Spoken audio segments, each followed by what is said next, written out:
Test 1 2. Check check. Test.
Good afternoon, ladies and gentlemen, and welcome to the newly named Kermit A. Johnson Field at Bob Reesner Stadium here in Montevallo, Alabama for this midweek matchup between the Montevallo Falcons and the Columbus State Cougars. Falcons come into this game 16-21 overall on the season. First pitch right there, hit to center field. One pitch and one out away. Griffin Lape is the starting pitcher for the Falcons today.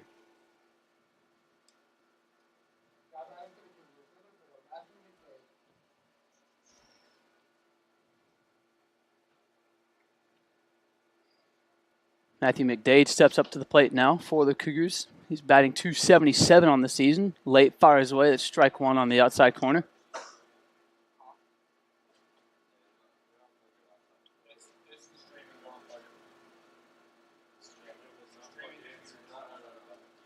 Lape brings one in. This one will fly over the dugout for strike two.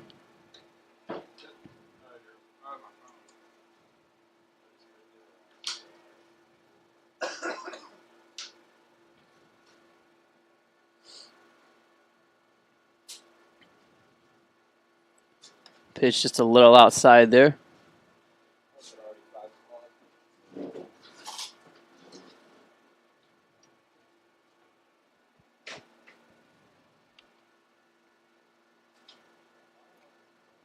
Pitch, this one grounded to second base and into center field. The base hit in the first hit of the game for McDade and the Cougars.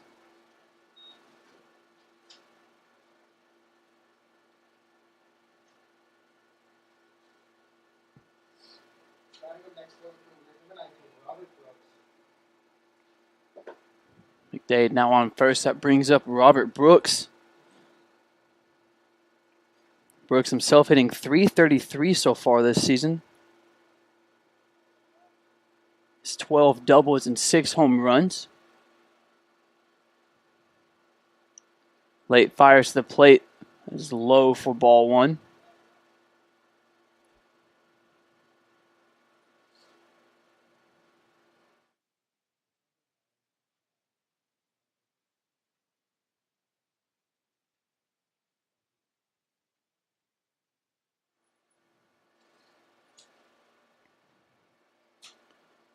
.1-0 the count from Lape to Brooks.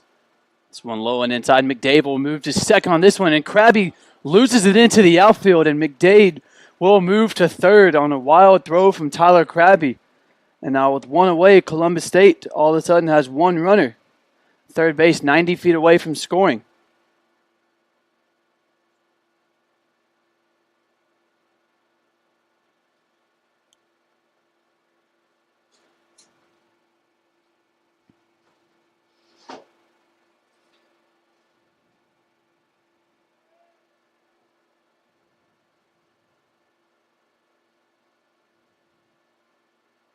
Lape gets this one in there, swing and a miss for strike one.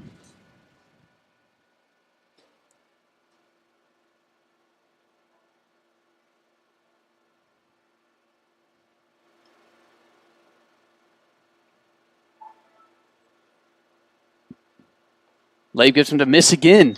2-2 now the count.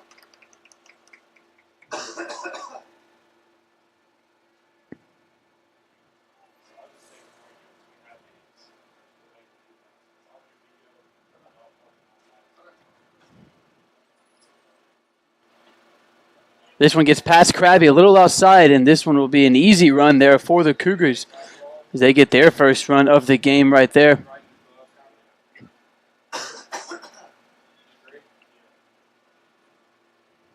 So the pass ball to Tyler Krabby from Griffin Lape gets Columbus State their first run of the game. They now go up 1-0. Full count now from Lape to Brooks. Lape winds up, brings it to the plate, and this one will be fouled off.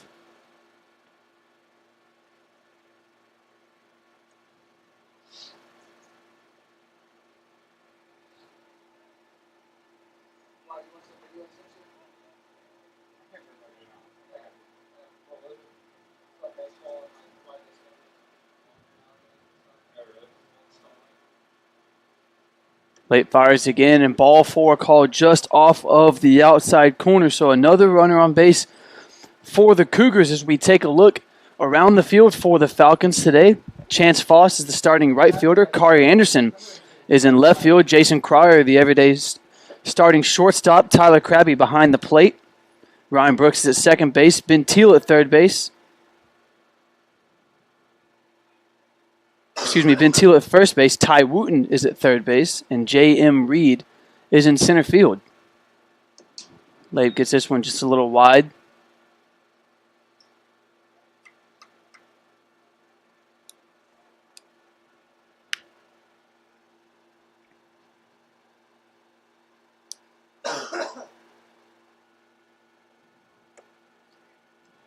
Strike one caught on the outside corner. That last walk from Lape to Brooks. Just his 8th walk of the season.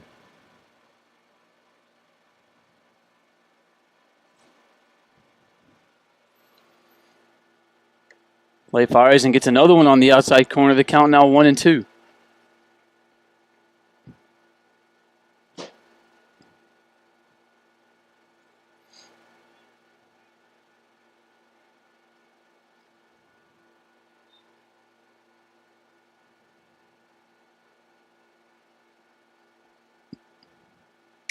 This one grounded to Cryer. Double play ball, turns and over to first, and the throw a little wide from Brooks, but a good save right there from Ben Teal at first base, and the Falcons. It's a nice double play there. Only one run for the Cougars in the top of the first inning. We head to the bottom here at Kermit A. Johnson Field at Bob Reesner Stadium.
Back here in Montevallo, Alabama for this midweek matchup between the Montevallo Falcons and the Columbus State Cougars.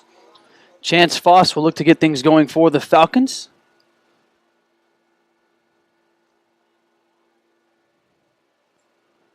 Foss, the starting right fielder in this game.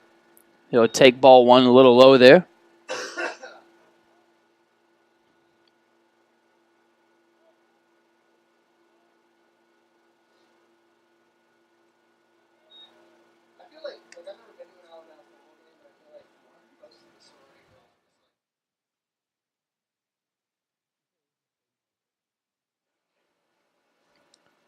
Cadenhead winds up and deals 3 pitches, 3 balls to Foss. Number 27, Tyler Cadenhead on the mound today for the Cougars. Cadenhead not with the best ERA so far this season. He has an ERA of 8.59. And Foss takes strike one high and in right there.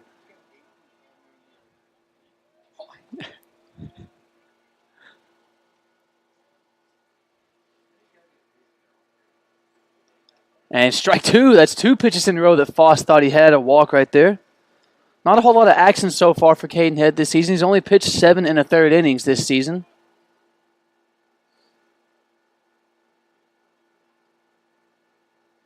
Wind up in the pitch. And strike three called on the inside corner.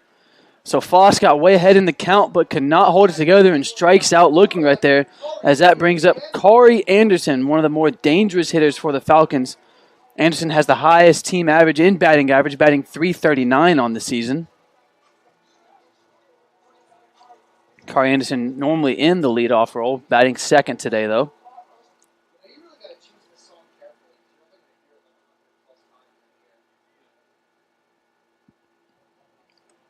This one called strike one on the outside corner.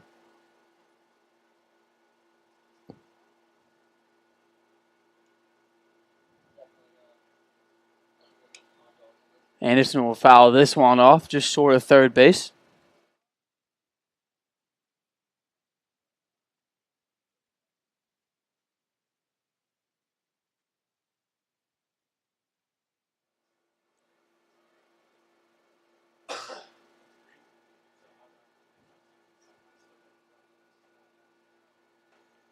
Cadenhead deals. Anderson grounds it to actually fouls off in the box, so that'll become a foul ball, and the count will move to 0-2.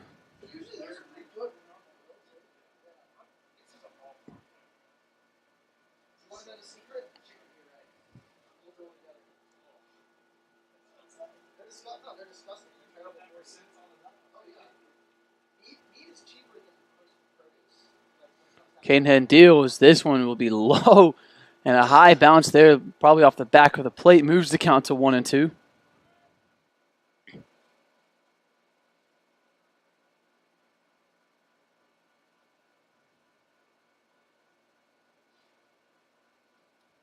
Pitch, and up the middle for Corey Anderson, another base hit. So Corey Anderson continues his hitting success with his 39th hit so far this season. And that brings up Jason Cryer, who's normally in the second spot. But again, the Falcons changing up the lineup a little bit so far today. Cryer, also a solid hitter for the Falcons, looking to move Anderson over in scoring position.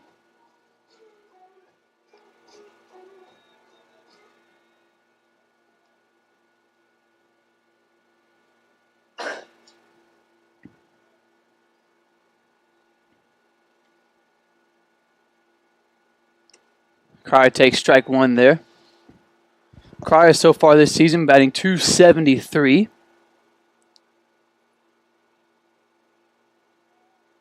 He's had 6 home runs himself, 23 RBIs. Anderson takes a check over at first, gets back safely.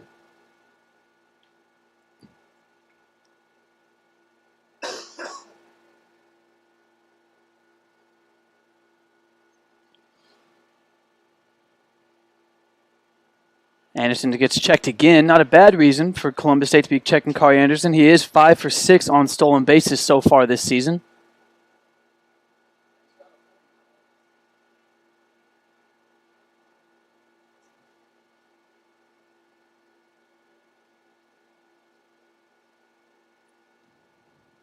And Cryer with his own base hit up the middle right there, and does his job by getting Corey Anderson over into scoring position himself at first base, bringing up the always dangerous Tyler Krabby, who's had a great season at the plate for the Falcons.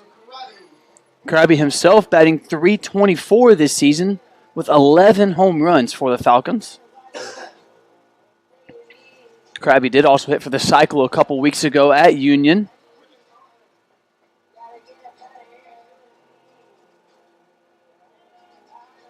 Falcons did win that game as well.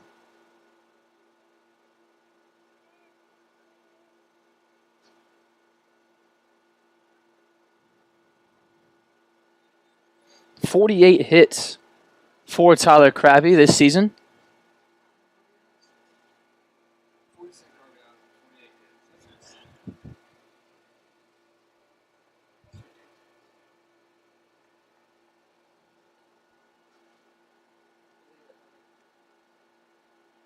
Carter Anderson being checked by the second baseman and shortstop.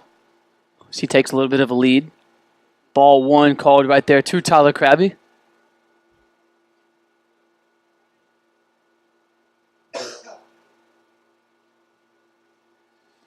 Krabby's also drawn 9 walks so far this season.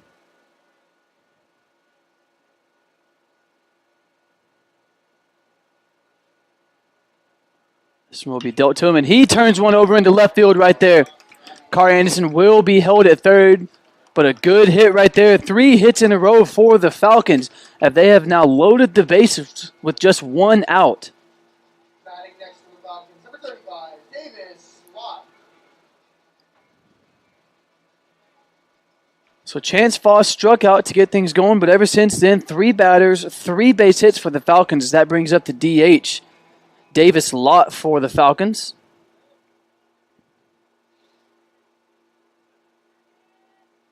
Lott has 7 RBIs on the season. He'll take ball 1 low and in.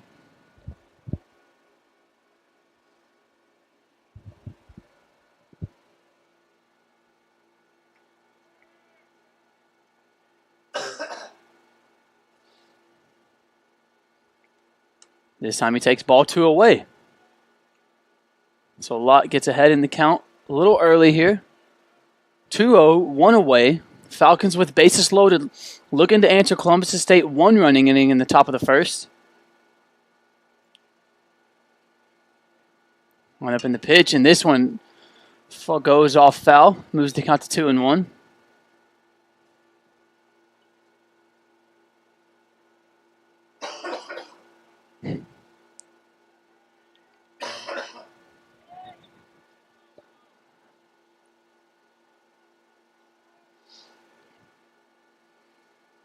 Cadenhead deals and swing and a miss right there from Davis Lott. The count now 2-2. Cadenhead with just 5 strikeouts this season. Looking to get number 6 here. Davis Lott looking to drive some runs in.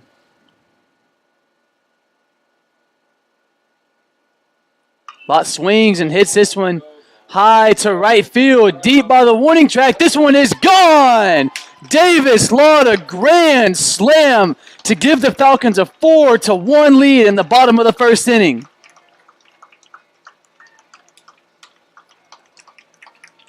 A big high shot from Davis Lott that just kept on going and going and going. Just to the right of the scoreboard and over the right field trees. And a huge grand slam for Davis Lott.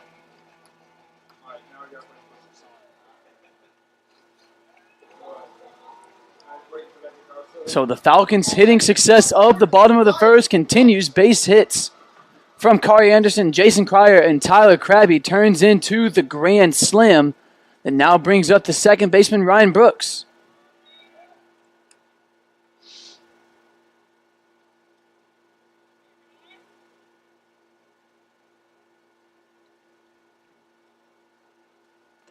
Swing and a miss there from Brooks. He has 15 hits so far this season. We've seen him play a couple different positions so far this season. Saw him at third a lot last year. Saw him at first last week. And now tonight we're seeing him at second base. He takes strike 2, moving the count to 1-2.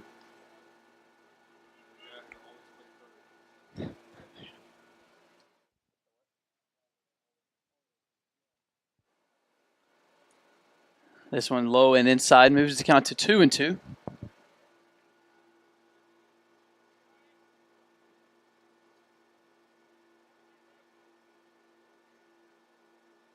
That grand slam from Davis Lott just then was his 4th home run of the season.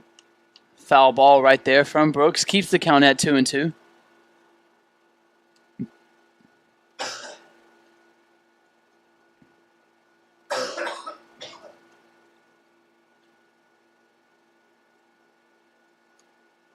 One pitch swing and a miss right there from Brooks for the second out of the inning.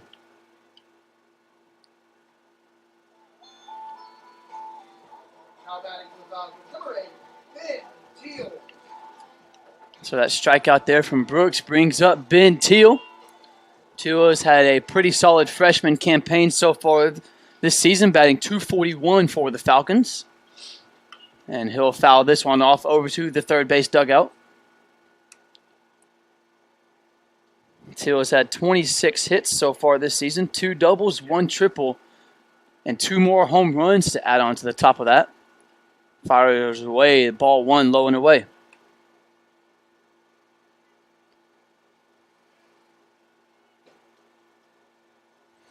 Teal has started in 30 of his 34 appearances so far this season.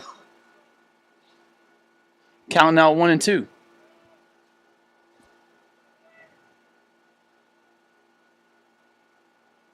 Pitch swing and a miss right there. So the Falcons, however, with the last 2 strikeouts, get hot in the middle half of the bottom of the first.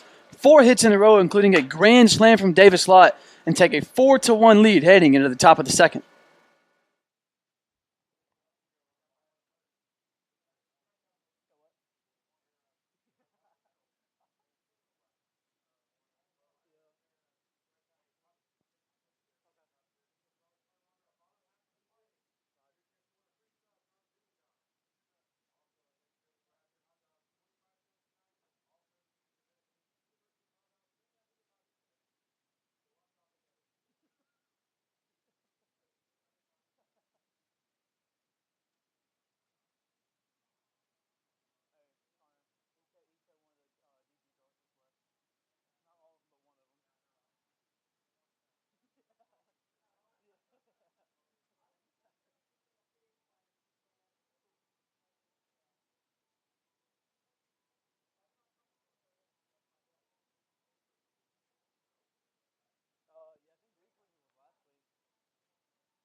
Kendall Ford at the plate for the Cougars, looking to start things off for them. He's hit a base hit right to Cryer over to first base in time for the first out of the inning. And just like the top of the first, 1 pitch, 1 away for Griffin Lape on the mound and the Falcons. It's a lefty, so yeah. He'll probably go 2.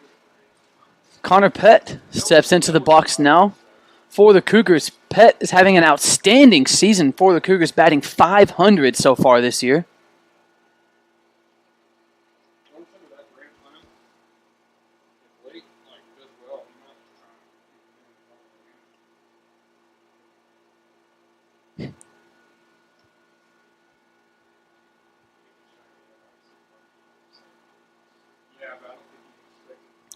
Late deals to Pett. And this one a little outside. 4-1.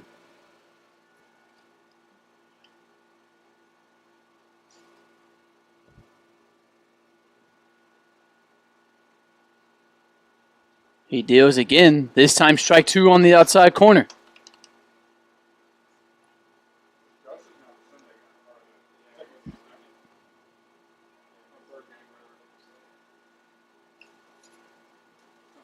Late to the plate, away and low, 4-2.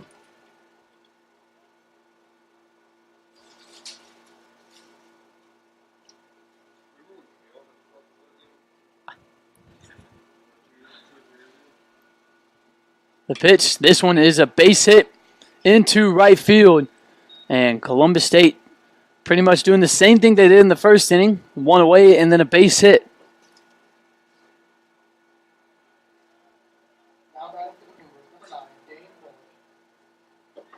That now brings up Dane Bullock. Bullock only batting .175 so far this season.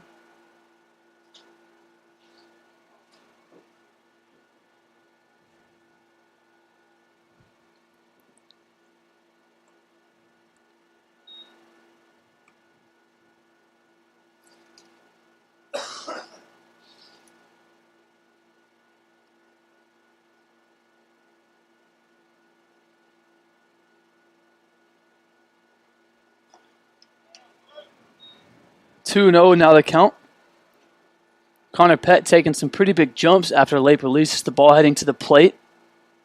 Krabby eyed him down the first time. Has not thrown down yet. 2-0 is the count. Columbus State looking to get a runner in scoring position. Pett takes some more big jumps. The check swing goes around for strike one.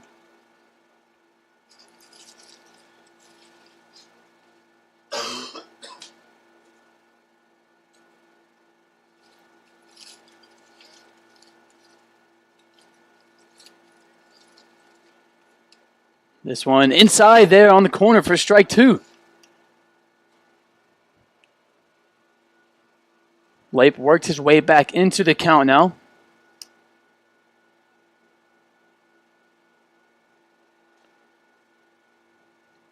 Lape deals to Bullock, and he will pop this one up into foul territory, into the Falcons' dugout, and not able to make the catch.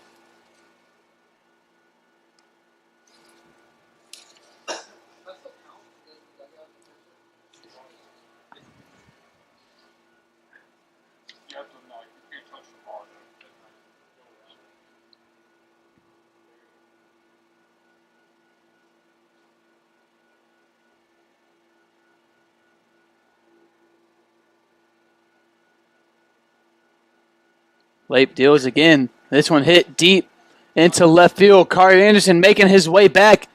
And this one is gone. Dane Bullock with the 2-run shot over the left field wall into the parking lot. And that gets Columbus State right back in it. The score now 4-3.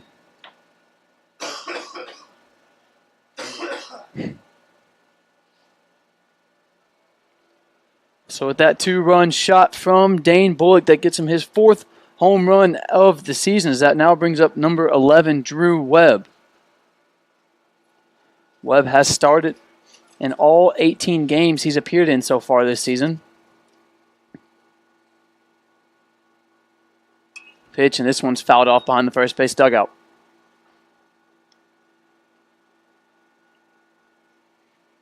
Falcons with a little bit of action going on in their bullpen now.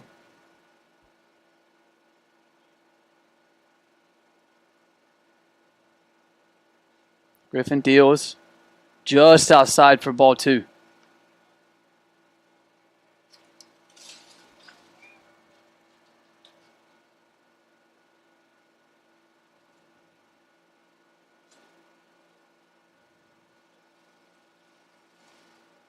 Pitch. This one low this time. The count now 2-1.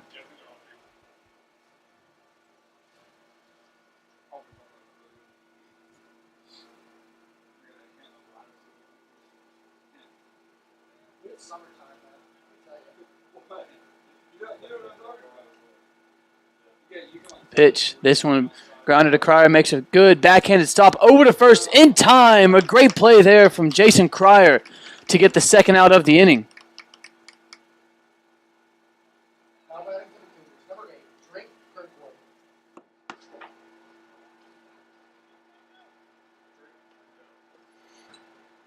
So that now brings up Drake Kirkwood up to bat.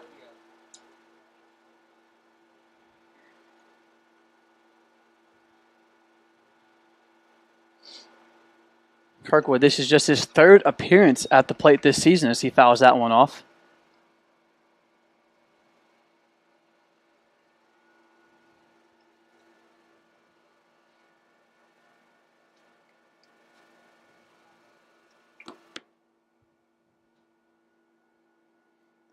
Late deal is good on the outside corner for strike two.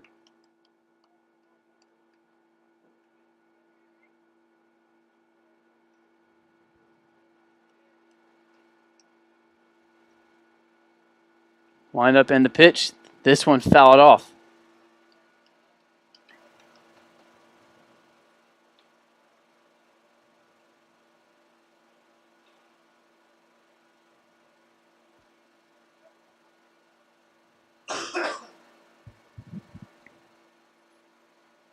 Lave gets him to swing and a miss. Krabby drops it, but will throw down to first in time for the 3rd out of the inning. So Columbus State puts up a 2-run home run over the left field wall. However, the Falcons still hold their 4-3 lead heading to the bottom of the 2nd.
Ty Wooten steps into the box to get things going for the Falcons here in the bottom of the second. He will ground this one over to second base, and just like Columbus State in the top of the first and second inning, one pitch, one away for the Falcons here to get things going. However, that brings up J.M. Reed to the plate now for the Falcons. Number 5, John Michael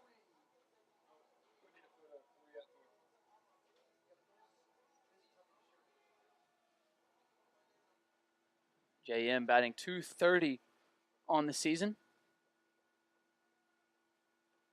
Takes strike one on the outside corner. We've seen J.M. lay a couple bunts down so far this season. He can get down the line very fast.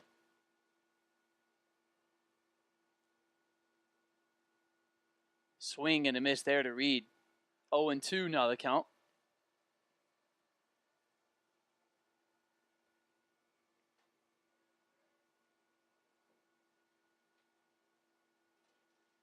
Wind up the pitch, low for ball one.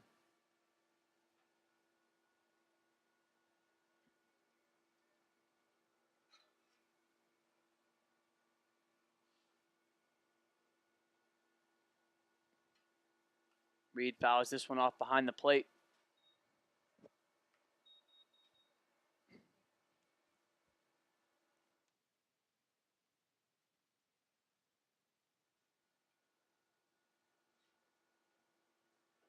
Count holds at 1-2, one away. Reed takes ball two high now. Falcons looking to add on to their 4-run bottom of the first inning. J.M. Reed can be very quick on the bases. Would be nice to have on right here. He will foul this one off.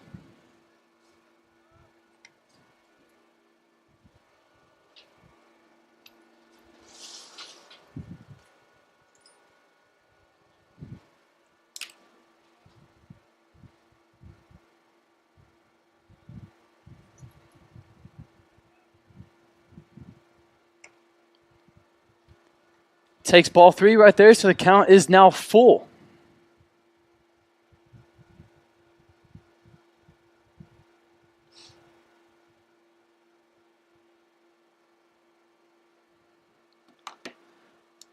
Deals, and he'll hit this one. Good backstop by the shortstop. Actually gets past him, and J.M. Reed takes a single right there as he takes a huge turnaround around first base. But a single there for J.M. Reed, and the Falcons get another runner on base. Now batting for the Falcons, number 4, Chance Foss. So that single from J.M. Reed right there takes the Falcons back to the top of the batting order as Chance Foss comes up to the plate now. Foss struck out looking in his last at bat. Had it to a 3-0 count, but was not able to get on base. Takes ball one right there just outside.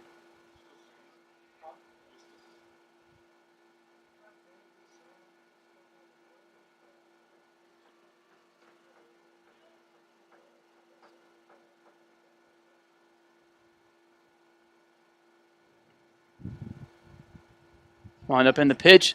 Reed goes, and he will be safely into second base. Almost slides over the base. But a good steal right there for John Michael Reed. And just like we said, always dangerous on the base path. And a good stolen base right there. Gets another runner into scoring position for the Falcons. J.M. Reed now 3 of 4 stolen bases on the season.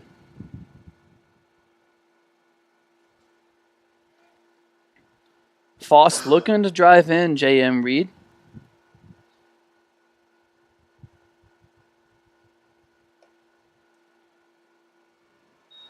Foss takes ball two. Foss has yet to collect an RBI so far this season. Now would be a good time for his first.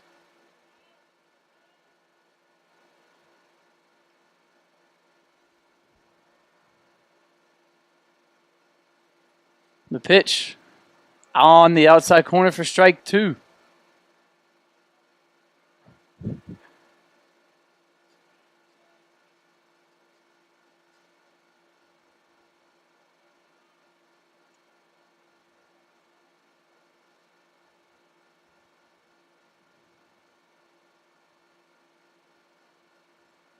Wind up. Foss will turn this one just left of the third baseline. Holds the count at 2-2.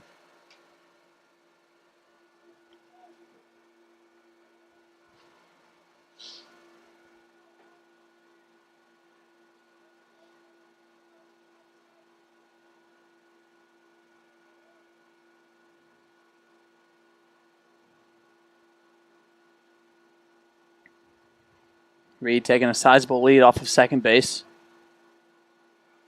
Forces the pitcher to step off.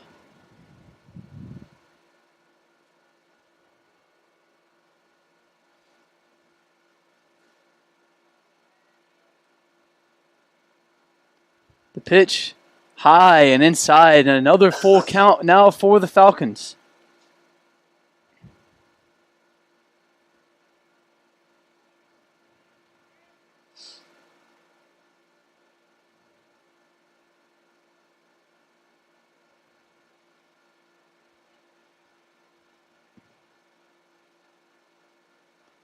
Foss actually gets hit by the pitch this time, so the Falcons now have 2 runners on base with only 1 away.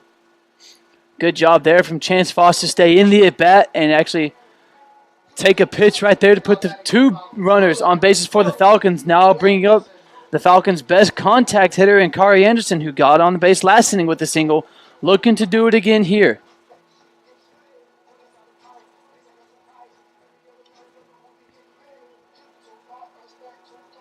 So Columbus State will take a chance.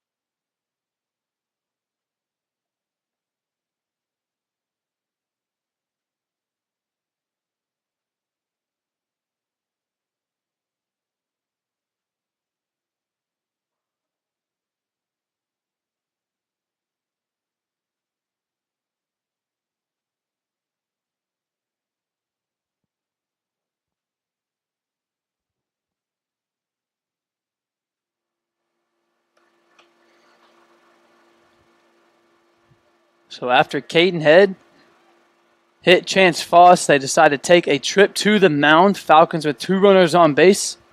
James Reed on second, Foss on first, and Kari Anderson hits this one over to the right side to the second baseman into first base in time. However, the Falcons now have 2 runners in scoring position, bringing up another really good contact hitter for the Falcons in number 2, Jason Cryer. Now batting for the Falcons, number 2, Jason Cryer. Cryer got on base last inning as well with a base hit of his own.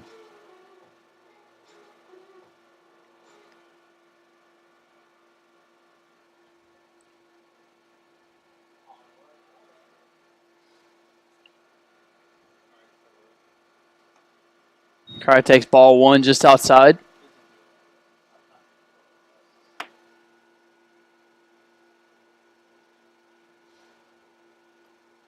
Cryer has 23 RBIs so far this season, looking to get numbers 24 and 25 here. He does so, that would put the Falcons up 6-3. However, right now, both those runners still on second and third base. The Falcons holding a 4-3 lead. 1-1 is the count from Cadenhead to Cryer.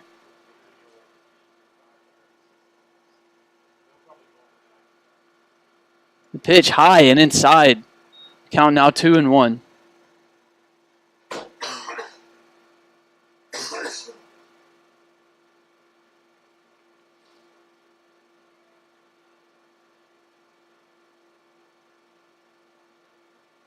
Pitch called strike 2 on the inside corner.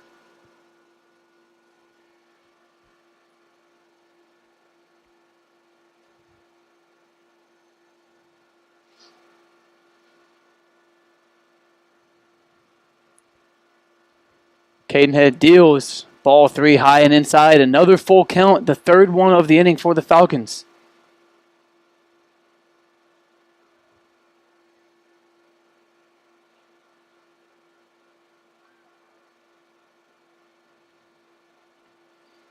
So wind up in the pitch. Cryer fouls this one off just down the third base line.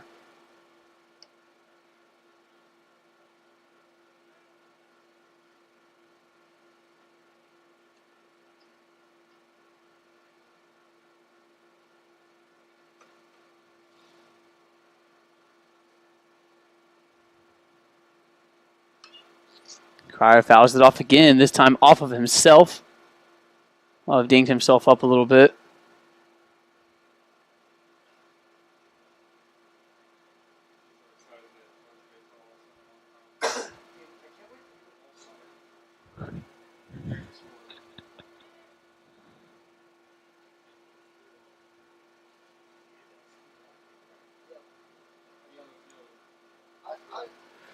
Full count from Cadenhead to Cryer still. Cryer looking to drive in 1, maybe 2 runs. Sets a little blooper into right center field and will not get down. So the Falcons, after a great first inning, not able to put any runs on the board in the bottom of the second. However, the Falcons still hold a 4-3 lead here in Montevallo.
Griffin Lape still on the mound here for the Falcons. To get the top of the third inning going, the Falcons holding a 4-3 lead. 0-1 is the count to get things going here. Lape having not a bad day so far on the mound. Giving up 1 home run, but swing and a miss there. The count now 0-2. Garrett Kirkwood is up to bat. Lefty against lefty here. Wind up in the pitch, swing and a miss. So for the third straight inning, Lape takes down the first batter of the inning. 1 batter, 1 away. Nobody made any errors? Oh, I have right. So after the first strikeout of the inning, the Falcons look to come to the mound and will make their first pitching change of the day.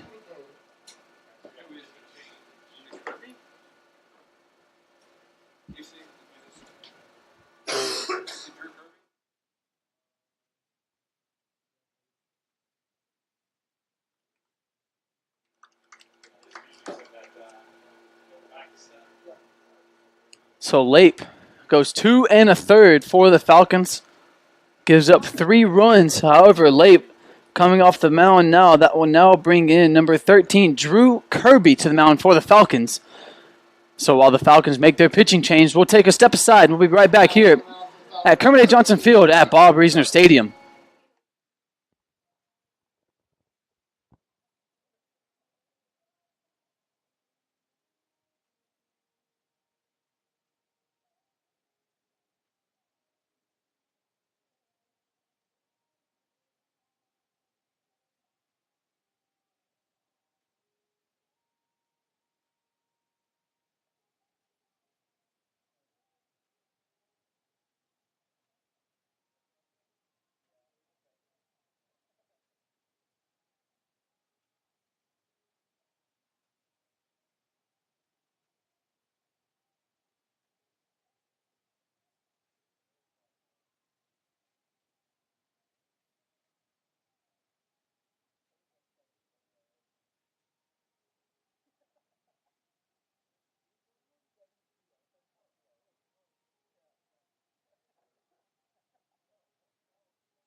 So the right-handed freshman out of Scottsboro, Alabama, Drew Kirby, now on the mound for the Falcons. Kirby has seen 5 innings so far this season. His first pitch of the game is upstairs for ball 1. Kirby's given up 5 hits and 7 runs so far this season to go along with 4 strikeouts. Kirby outside now for ball 2.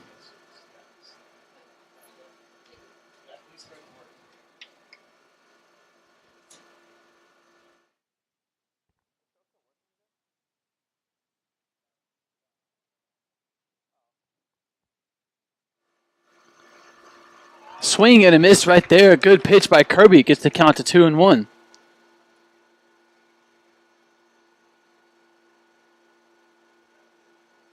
Matthew McDade is in the box for the Cougars. He takes strike 2 there on the inside corner. So Kirby, after getting behind in the count early, gets himself back in it.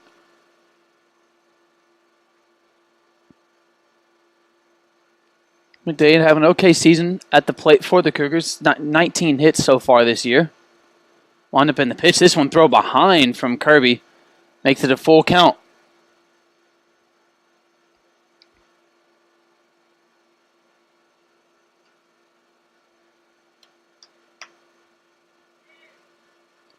One away after a strikeout from Griffin Lape that then brought the pitching change to Drew Kirby.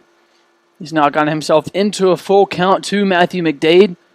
Deal swing and a miss on the outside corner. A good pitch there from Drew Kirby. So he gets his first strikeout of the game. So Kirby now with 5 strikeouts on the season.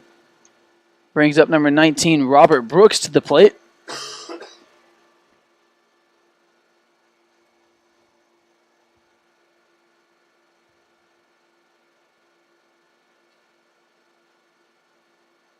Kirby deals this one outside for ball 1.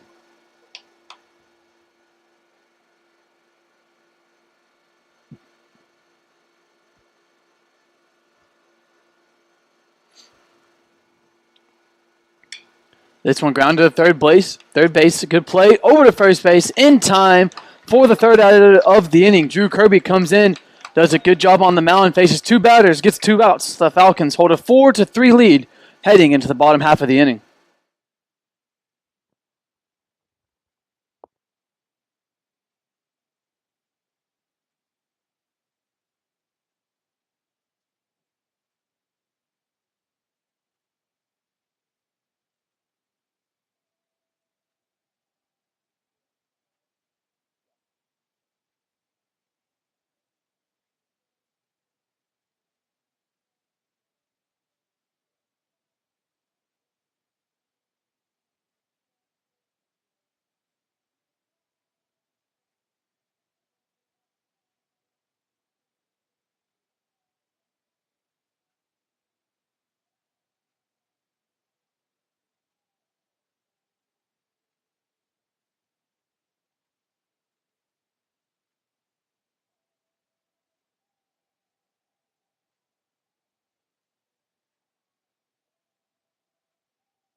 Back here in Montevallo, Alabama, for the beginning of the bottom half of the third inning, the Falcons currently holding a 4-3 lead over the Columbus State Cougars.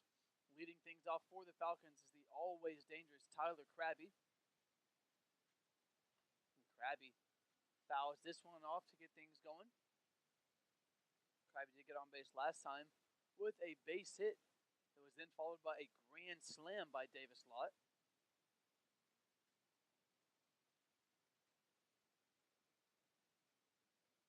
Deals and Krabby takes ball one.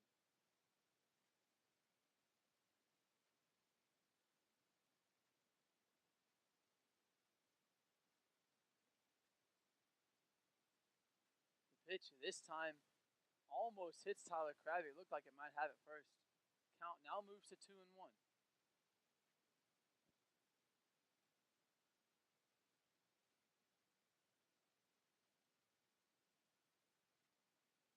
Pitch. Krabby takes ball three. So Krabby gets ahead in the count. Looking to get things going again for the Falcons. Krabby does have 11 home runs this season. Pitch, and this one will be fouled off. And so for the fourth time today, the Falcons have now found themselves in a full count situation.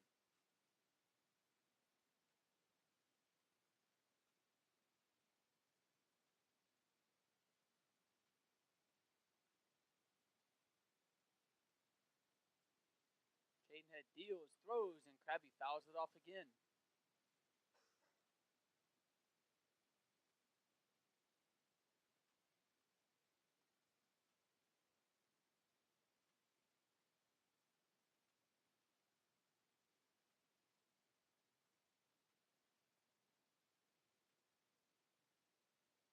The pitch. Ball four. Good walk right there from Tyler Krabby. Nice way to stay in that at bat right there. That brings up number 35, Davis Lott. Lott had the big grand slam over the right field wall last time.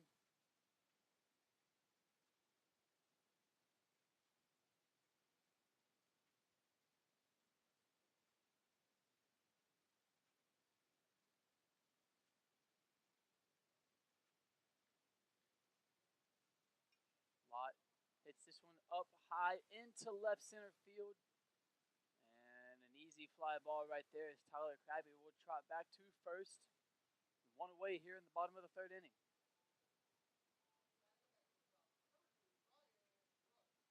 Ryan Brooks steps up to the plate now for the Falcons. He struck out swinging last time. Looking to get a hit here to put Tyler Krabby into scoring position.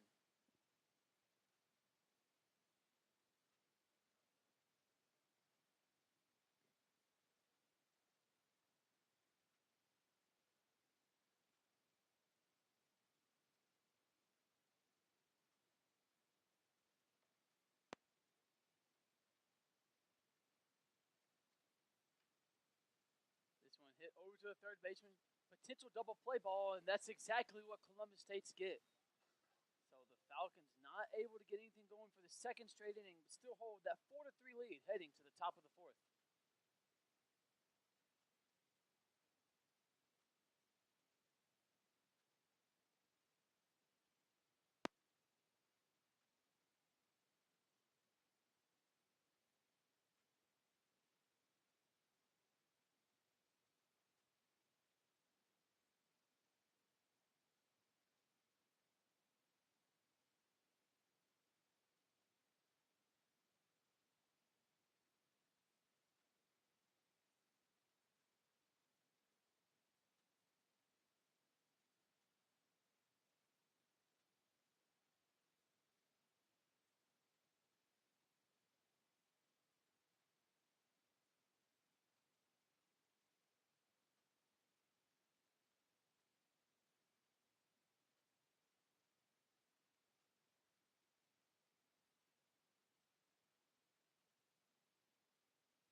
still on the mound here for the Falcons. Getting things going here in the top of the fourth inning. Frank Wager on the mound at the plate now for Columbus State.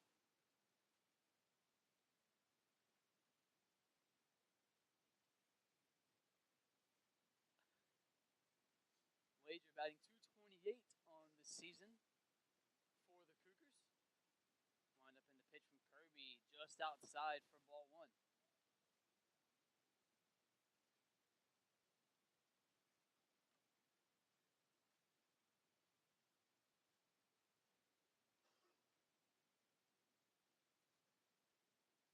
This one way high and away for ball two.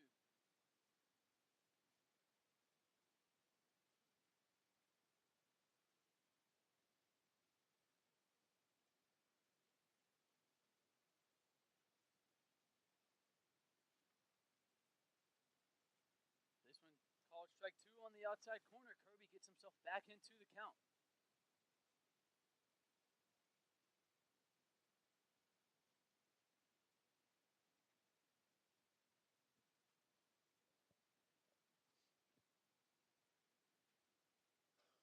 Two and two from Kirby. Gets him to hit a base hit up the middle right there, and Columbus State for the first time of the game gets their leadoff hitter on base.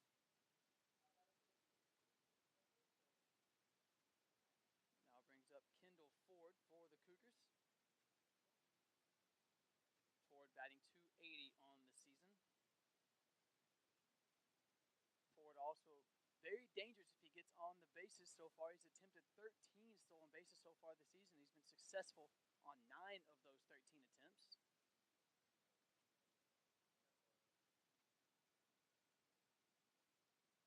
Kirby takes a ball one high and away there.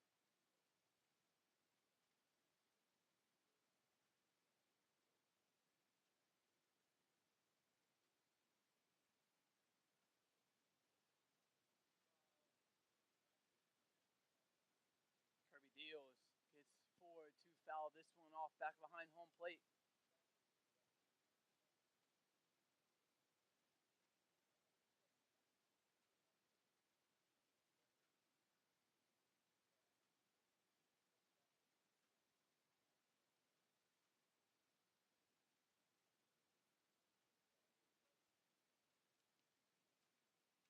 Kirby deals, and a nice opposite field hit right there from Kendall Ford. So now 2 batters and 2 hits for Columbus State. No away here in the top of the fourth inning.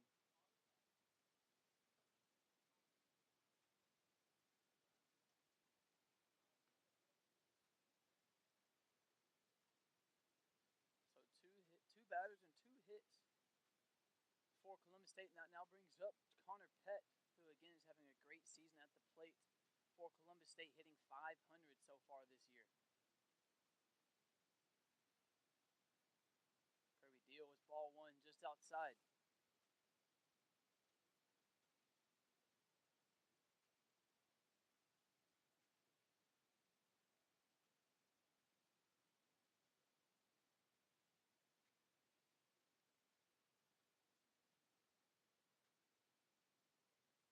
Pitch in there for strike one. A good pitch there from Drew Kirby.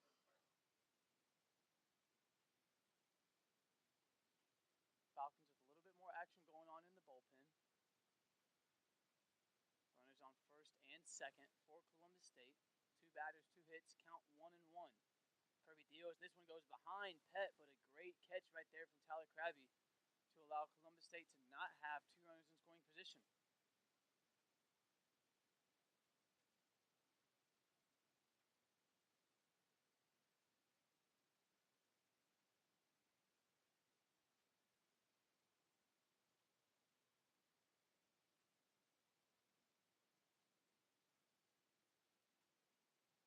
Pitch low and away. This one gets past Krabby this time. Krabby not able to hang on to it, and the Columbus State Cougars all of a sudden have 2 runners in scoring position.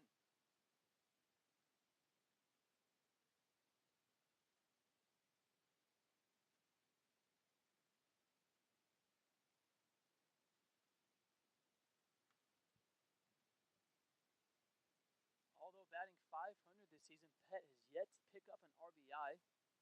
Looking to do that here. Falcons looking to not let that happen. 3-1 to count. This one will be popped up into shallow right field. Brooks calls him off and makes a good play over there by the line. And so now we have one away after a good play right there by the second baseman, Ryan Brooks.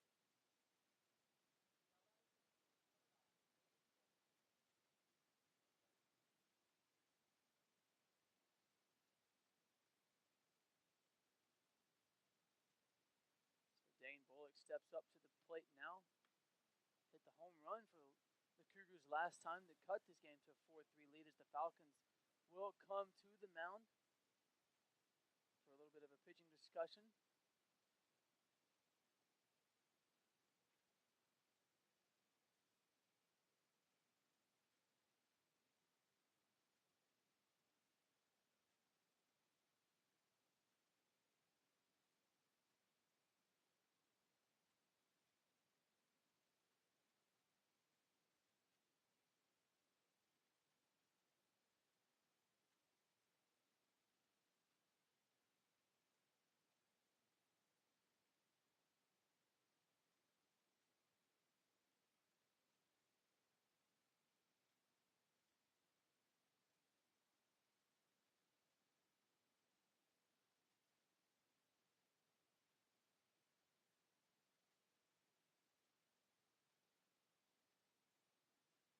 So after a little bit of a discussion there on the mound, Drew Kirby remains in the game for the Falcons as he deals, and this one is in there for strike one.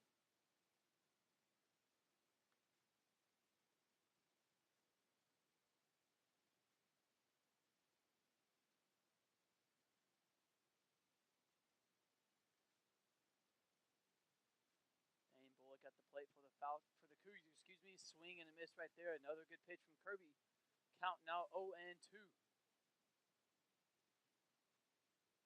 Home run hit by Dane Bullock just a little while back was his fourth of the season.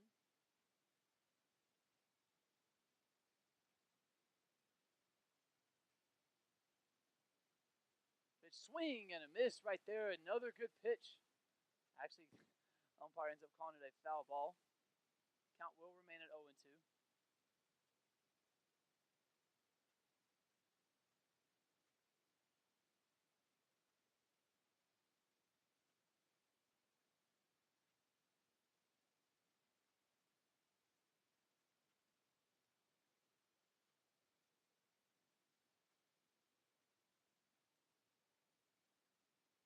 Kirby looks, deals outside, ball one. A good catch right there from Krabby.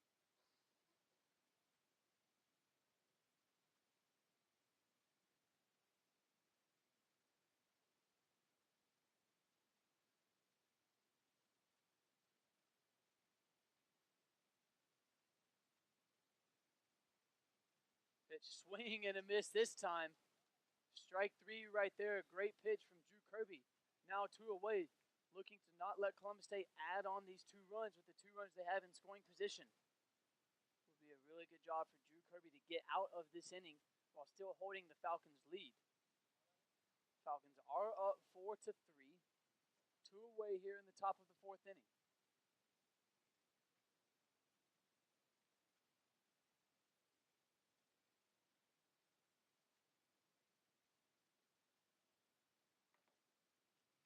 Pitch, ball one just outside.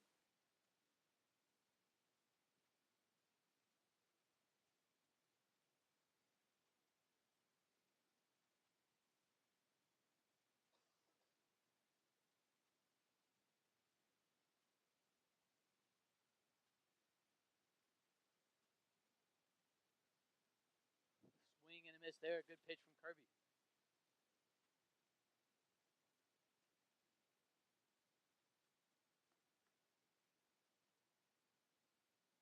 Drew Webb, one of the better hitters of this Columbus State Cougars team, batting .276 on the season. Webb does have 9 RBIs as well.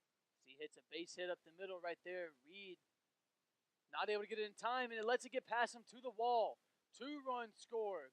Webb making the turn around second, over to third, and he gets there in time for a triple.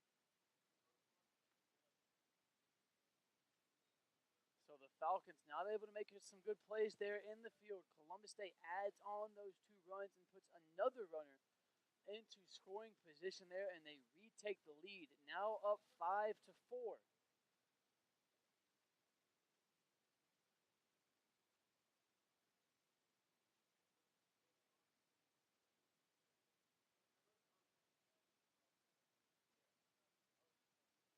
Kirby deals this one just outside for ball 1.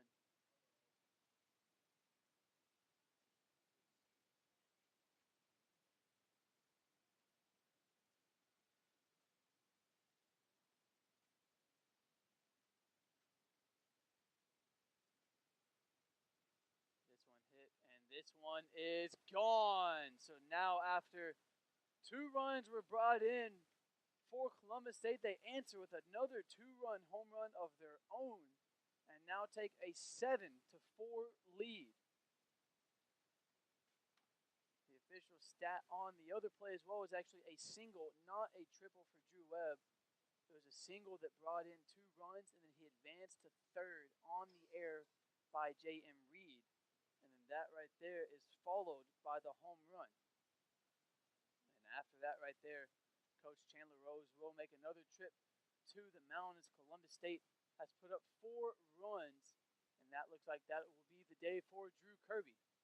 Columbus State leading 7-4 here in Montevallo.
So Christian Simon now on the mound for the Falcons after they make a pitching change.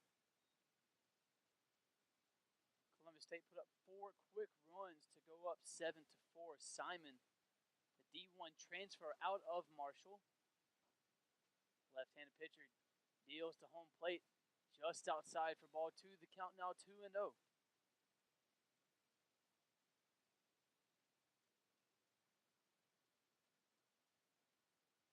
Pitch swing and a miss right there.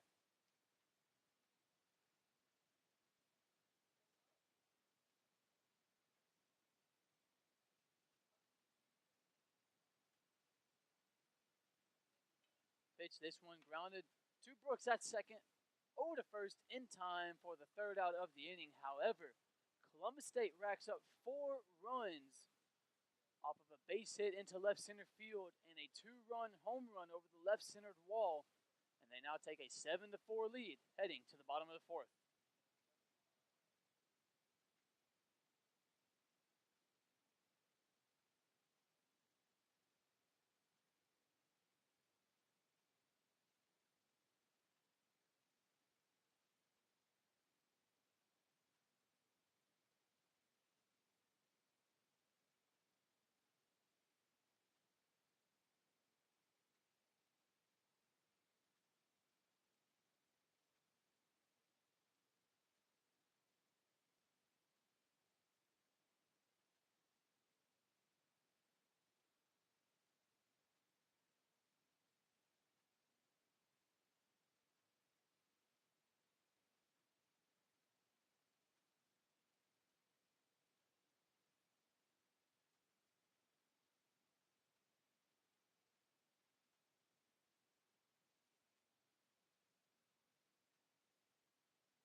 Ben Teal looking to get things going for the Falcons here in the bottom of the fourth.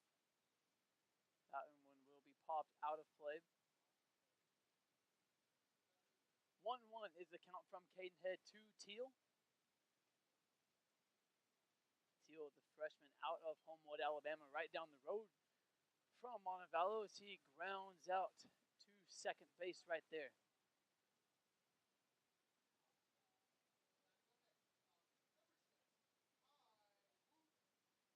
So after Teal grounds out, that brings up Ty Wooten. Wooten out of Collierville, Tennessee, having another good campaign for the Falcons.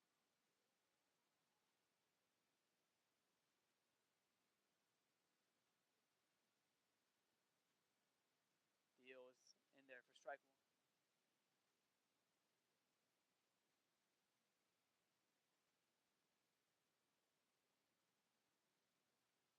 Wooten, the D1 transfer out of Arkansas Little Rock, redshirted there last year.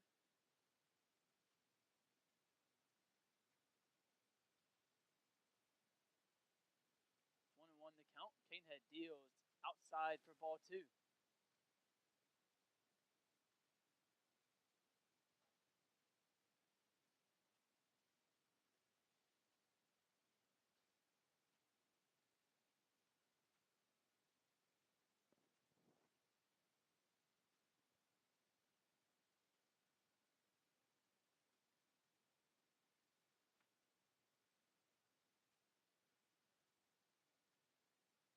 Cadenhead winds up, throws low, ball three, and the Falcons again in another full count scenario.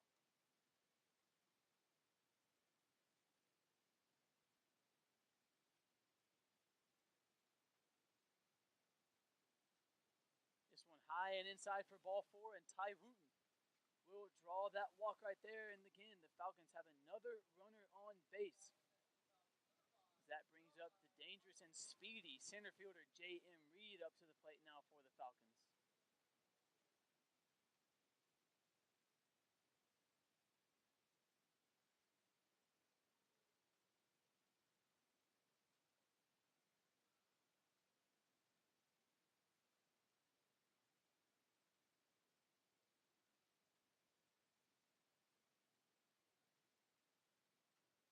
Cadenhead deals to J.M. Reed. He pops this one up into shallow center field. And the flyout will be caught, and we now have two away here in the bottom of the fourth.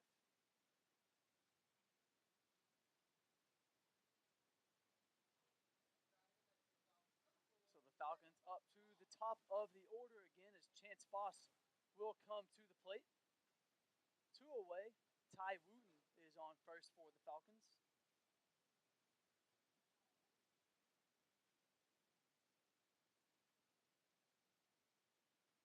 Wooten takes a check at first, gets back in time.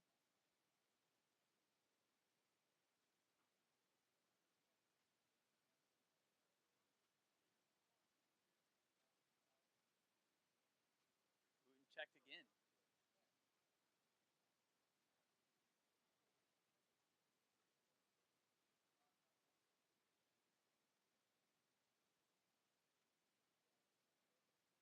Pitch, outside corner called, strike one.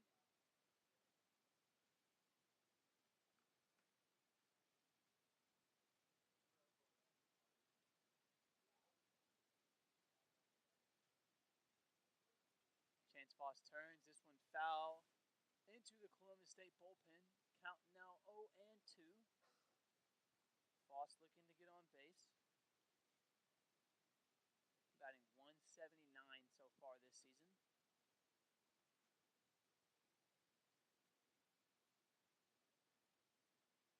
Cadenhead deals. And this one low, and Ty Wooten will get to second and take a big turn around second base, but will stay. But the Falcons now with a runner in scoring position looking to cut into this Columbus State lead.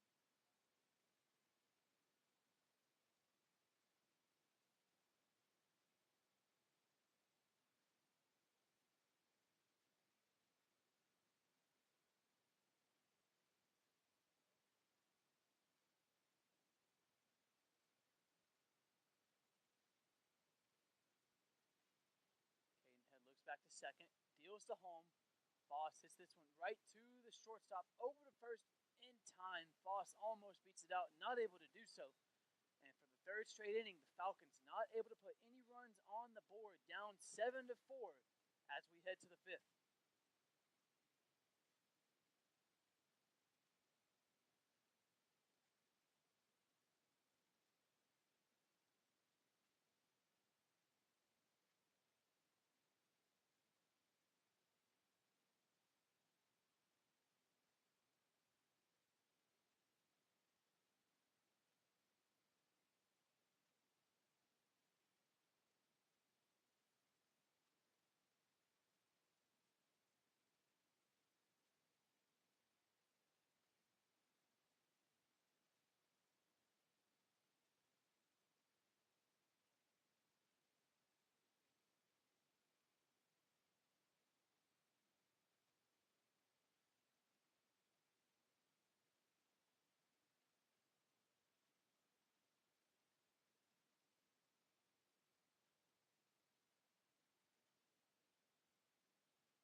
Matthew McDade starting things off here for Columbus State.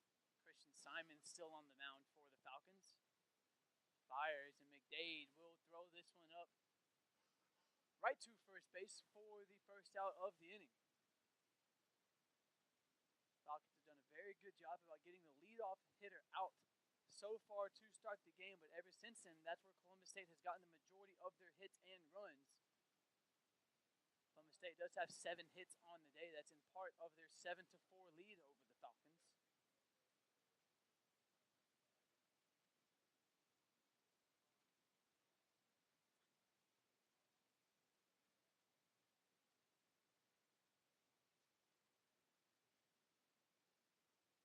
Simon deals strike one on the outside corner.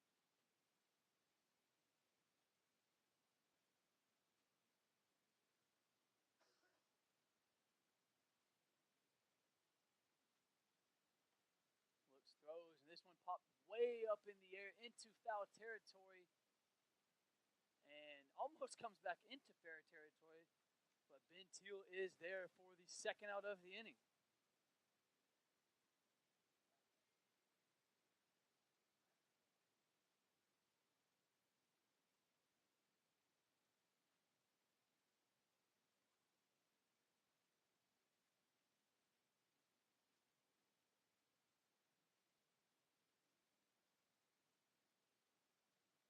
Frank Wager up to bat now for Columbus State. That one just high. The Falcons looking for their first 3 up, 3 down of the game.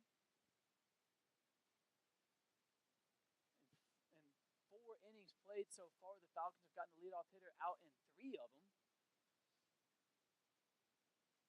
They did it again here in the top of the 5th. So 4 out of the 5 innings, the Falcons have gotten the leadoff hitter out, but have yet to pick up 3 up, 3 downs. They look to do that right now. 1-1 is the count from Simon to Wager.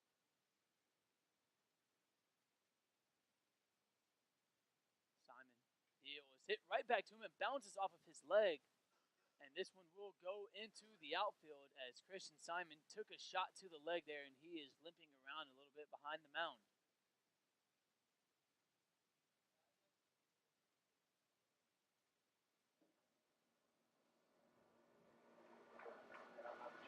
So the athletic trainer Andy Hoppenjohn will come out as well. Will Coach Rose to take a look at Chandler Simon. As they take a look, we will step aside for just a moment here in Montevallo.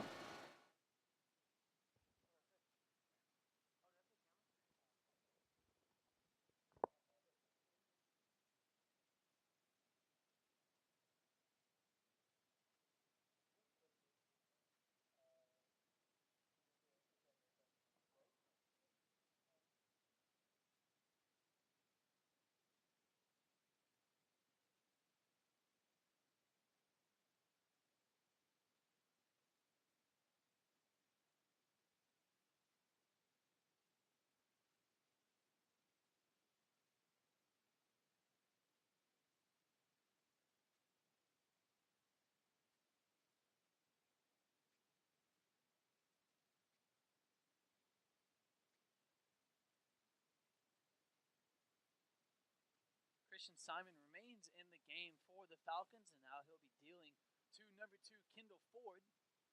One runner on base. 1-0. Now the count to Ford from Simon. Frank Wager is the runner on first for the Cougars. 2 away here in the top of the 5th so far.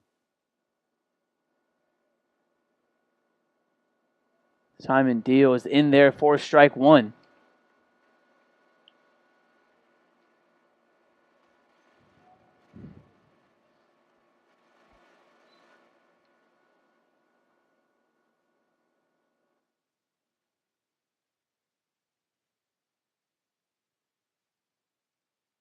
Pitch from Simon over to third base, and a great play right there by Ty Wooten over to first base in time, but the throw just a little high.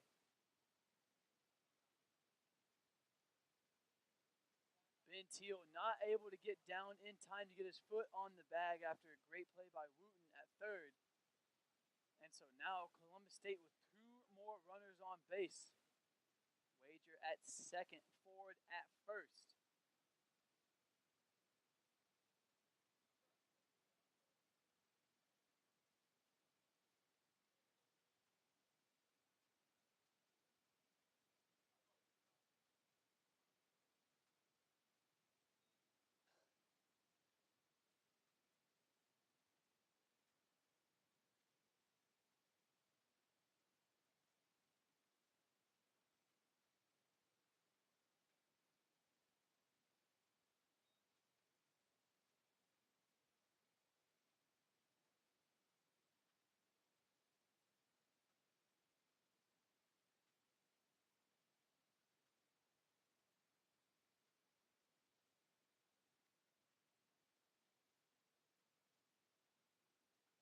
That one in there for strike 1.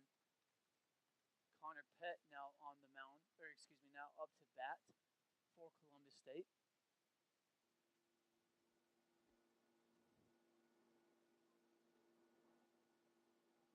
Count is 1-1. Columbus State with 1 runner in scoring position.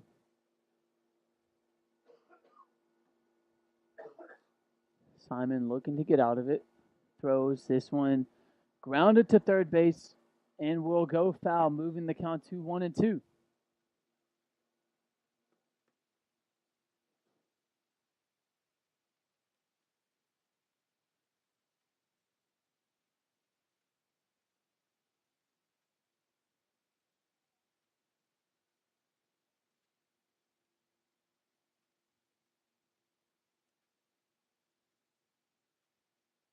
Simon looking for the sign.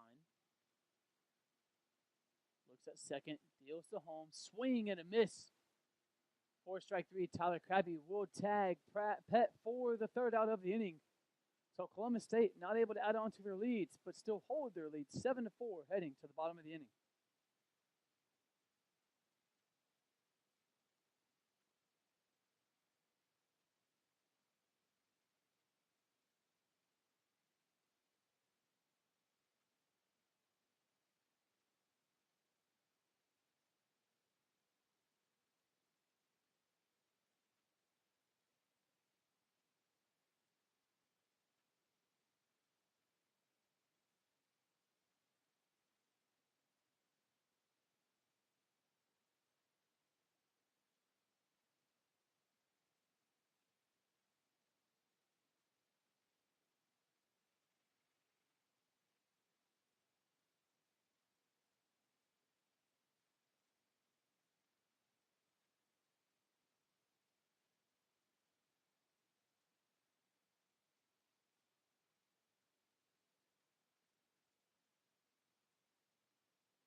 struck out swinging for the Falcons.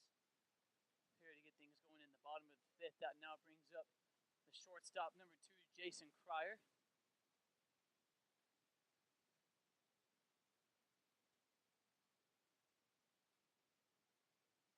Pitch this one low and away, moves the count to 2-0.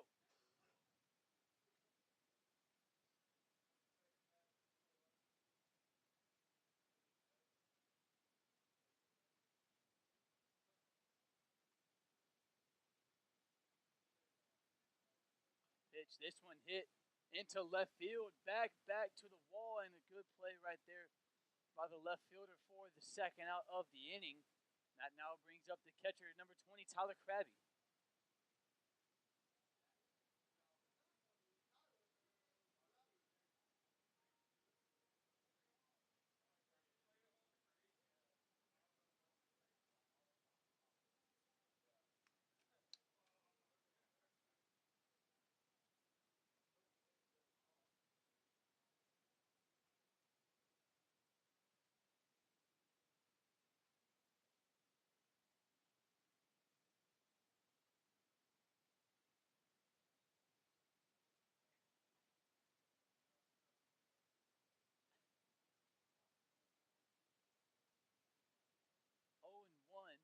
Is the count to Krabby, 2 away here in the bottom of the fifth.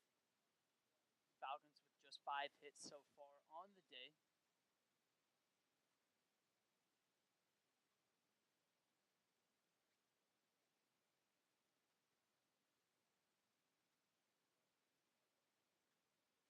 There's the pitch, this one low and away, 4-2.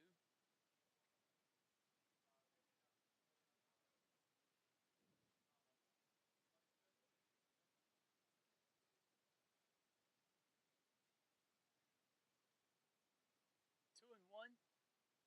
Now the count to Krabby, the pitch, and he will foul this one off to the first base dugout. The count now 2-2.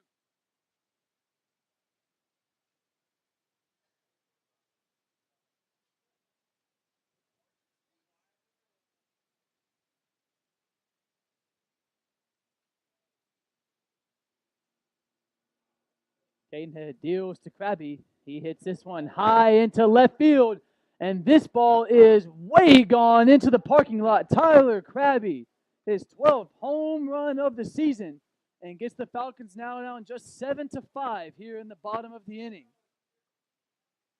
Tyler Krabby, the man himself, does it again. 12 home runs now on the season and cuts into the Cougars' lead.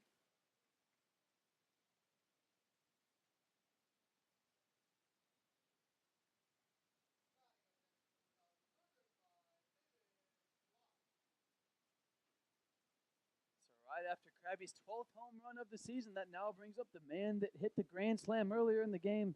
Davis Lott steps into the box now. Lott takes ball 1 just outside.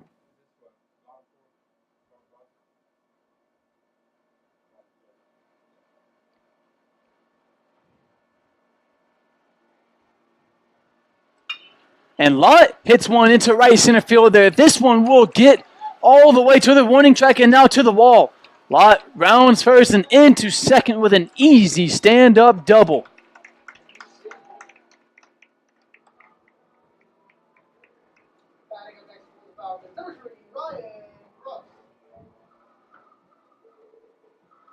So back-to-back hits for the Falcons, back-to-back 2-out hits for the Falcons. That now brings up Ryan Brooks to the plate, looking to drive in a run. Brooks does have 6 RBIs on the season, 15 hits himself, 3 of those being a double, 1 triple, and 1 home run for Ryan Brooks. So right after those back-to-back 2-out hits for the Falcons, Tyler Cadenhead's day will be done on the mound. He went 4 2/3, giving up 5 runs and 7 hits.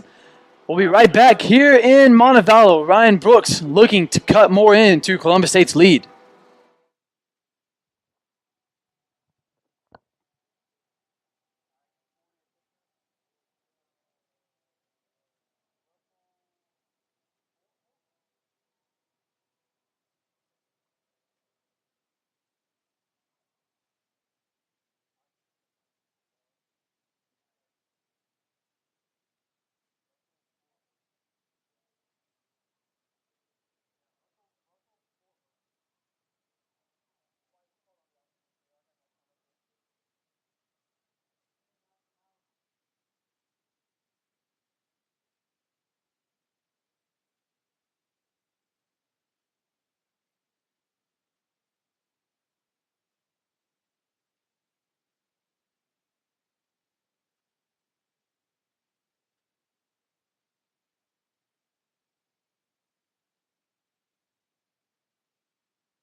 Russell Forthover comes into the mound for Columbus State and immediately hits Ryan Brooks on his first pitch.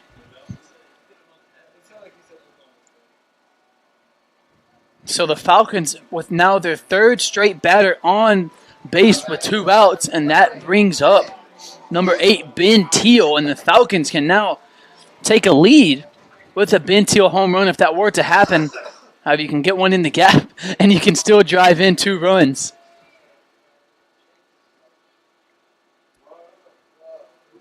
And Teal takes one off the back of the leg, and now the Falcons have loaded up the bases. 2 pitches and 2 hit batters for Forhofer.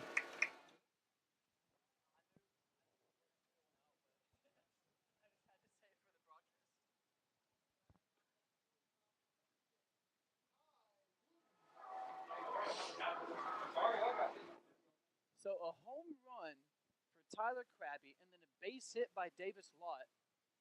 And then Ty Wooten and Ryan Brooks get hit in back-to-back at bats, and now the Falcons have the bases loaded, and all of this has happened with 2 outs. And this one gets away. Davis Lott looking to come home, and he will do just that. So now the Falcons have gotten another run added to the board, and now it's a 7-6 ball game. Did anyone else see that? He skipped and clicked his heels. So now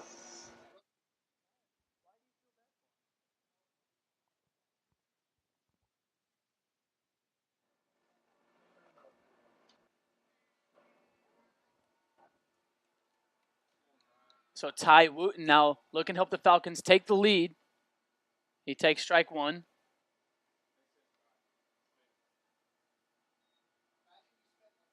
A 7-6 ball game. Now the Falcons with 2 more runners in scoring position.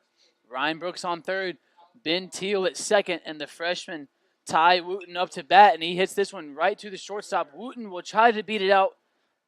Not able to do so, but the Falcons put 2 more runs on the board with 2 outs. A good 2-out rally for the Falcons. They're now down just 1, 7-6, heading into the 6th inning.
New pitcher on the mound for the Falcons to start off this inning, number 19, Brady Schnarr. The right-handed pitcher, the junior out of Waterloo, Ontario, Canada. Schnarr deals, and this one's in there for a strike. The count now 1-1.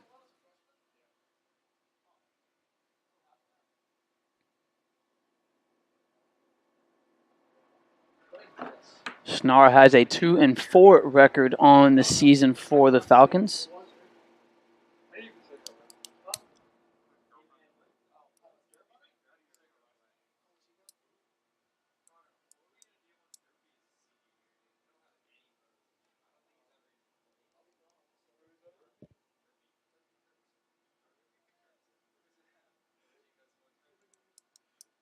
Schnarr deals, and this one's hit into left field. Anderson making his way back to the warning track, but this one is gone.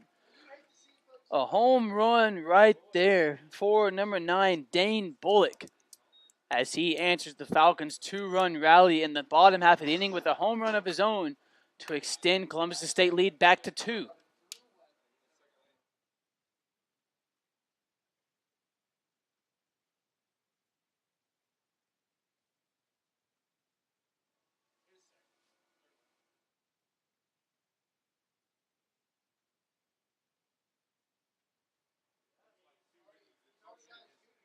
So now that is 3 home runs for the Cougars on the day. 2 of those coming from Dane Bullock himself, as that brings up now number 11, Drew Webb, to the plate. Schnarr gets that one in there. The count now 0-2.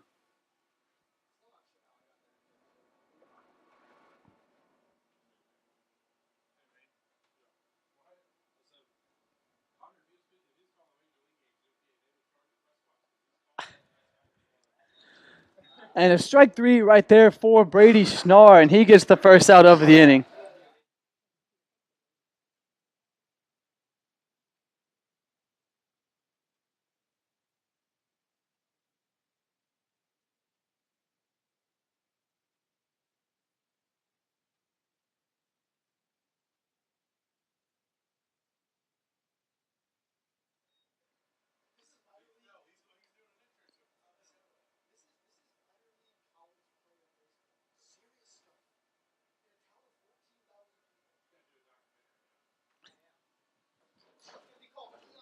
Schnarr looks, gets Ostin in there for strike 1. The count now 1-1.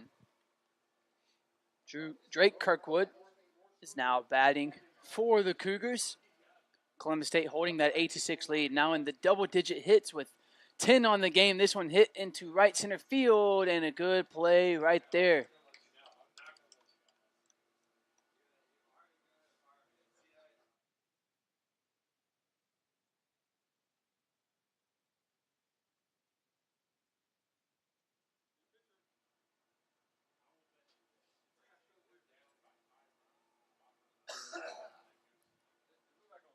So 2 outs Brady Schnarr gets, and that will just about do it for him for the day.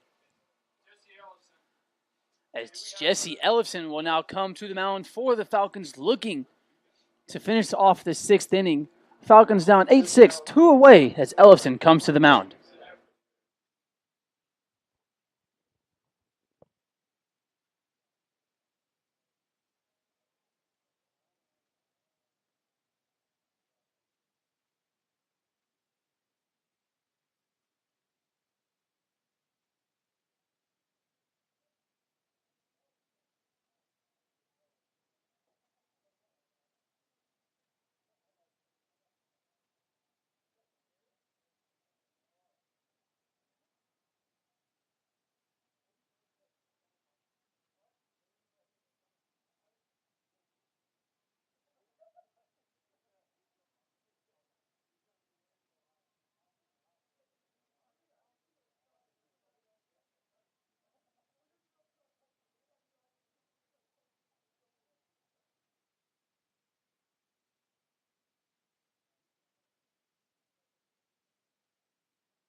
Jesse Ellison now on the mound for the Falcons. 2 away here in the top of the 6th inning.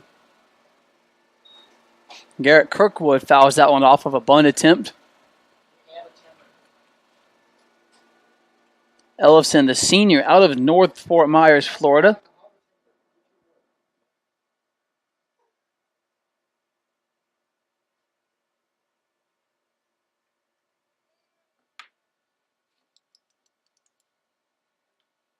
Ellison deal a swing and a miss there from Kirkwood. A good pitch there for Ellison. The count now 0-2.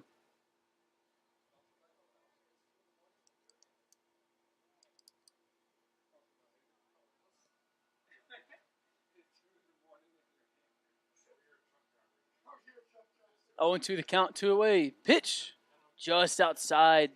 Kirkwood did not check. Moves the count to 1-2.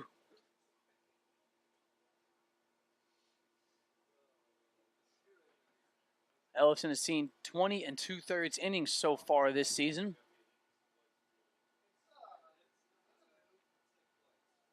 Fires to the plate. Swing and a miss right there. Krabby will throw down to first base, and Jesse Ellison gets his 28th strikeout of the season and out of the top of the 6th inning. The Falcons down 8-6, looking to cut back into the lead as we go to the bottom of the 6th inning.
J.M. Reed steps up to the plate for the Falcons now. 1 for 2 on the day is Reed.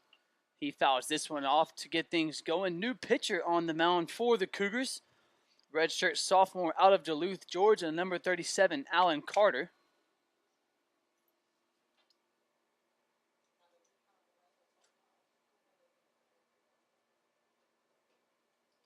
Carter has a 5.06 ERA. It's appeared in 4 games so far this season.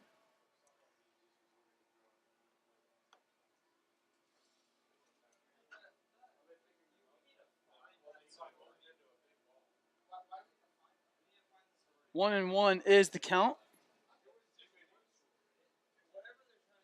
There's the pitch. This one fouled off away.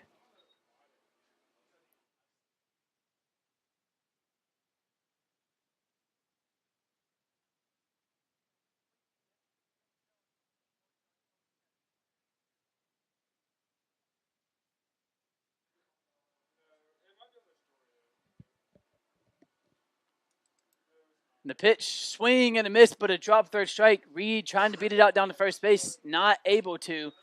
And a strikeout there for J.M. Reed. He moves to just 1 for 3 on the day. However, now we go back to the top of the order, bringing up number 4, Chance Foss.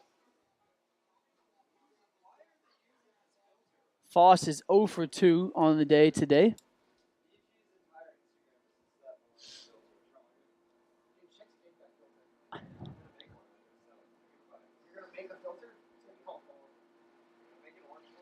Pitch from Carter. Foss grounds this one right to second base, over to first, in time for the 4-3 putout and the second out of the inning. Now brings up Kari Anderson. Anderson 1 for 3 on the day so far.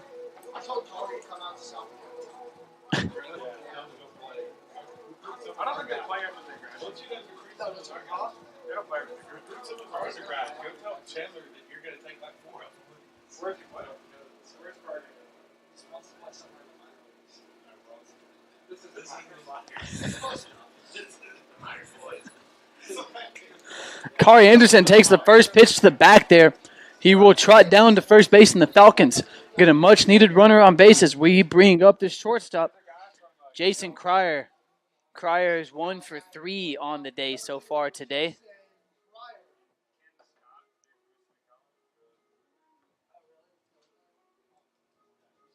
Cryer, a good contact hitter for the Falcons. One into the gap here. Could definitely get Anderson over to third, maybe even push him in.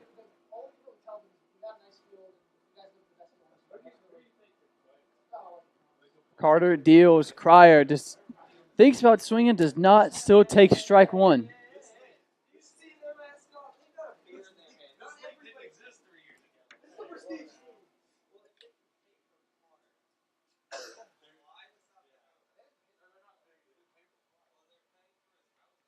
Carter deals. Anderson on the move and easily into second base. Pitch gets past the second baseman. The throwdown gets past the second baseman. No reason for Anderson to go. The center fielder is there to back it up, but an easy stolen base right there for the left fielder, Kari Anderson.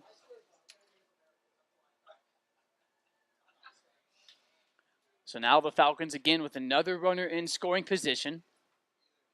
Jason Cryer looking to drive him in. 8-6 is Columbus State's lead. Carter takes a look at Anderson, deals. Cryer takes one just inside, and the umpire will say that it did hit him. Cryer had to look just to make sure. The umpire says that it hit his elbow, and the Falcons now with 2 runners on base, bringing up the best hitter of the season for the Falcons, the catcher Tyler Krabby.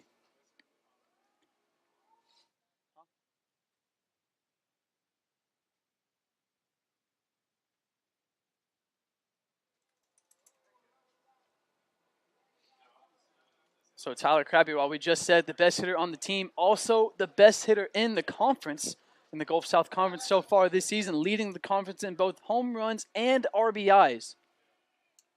Krabby hit his 12th home run earlier today. Looking to do it again, looking to help the Falcons tie this game up, maybe even potentially take the lead. And Anderson takes off on a ball close to third base and gets there in time. A little bit of a dangerous steal, but a nice play there from Kari Anderson. Gets to third base and helps advance Cryer over to second. And the Falcons now, with the best hitter in the conference, have 2 runners in scoring position.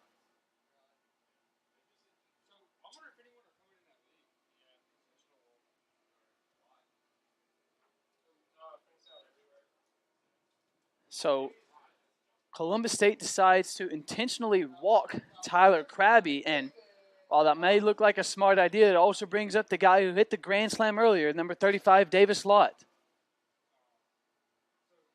Davis Lott looking to drive in some more runs here for the Falcons. 2 away. He'll take strike one on the outside corner.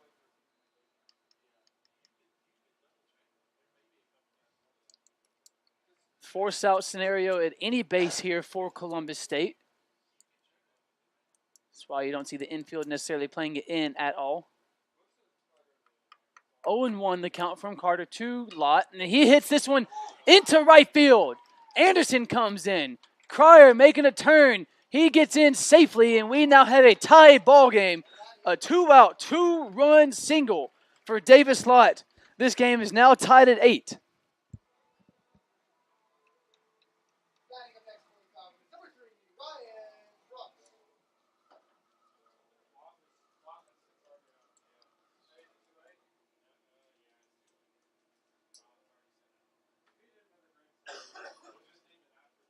So a great two-out single there for Davis Lott. Advances Tyler Krabby over to third base and brings up the second baseman Ryan Brooks, who will foul this one off behind the first base dugout.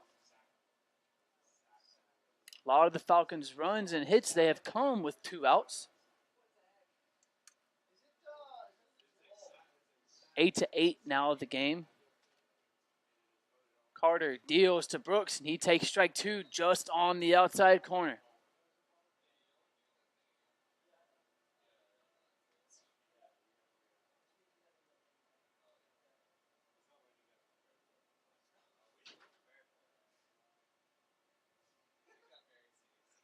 Brooks takes ball 1 low there. A good eye there from Brooks, moving the count to 1-2.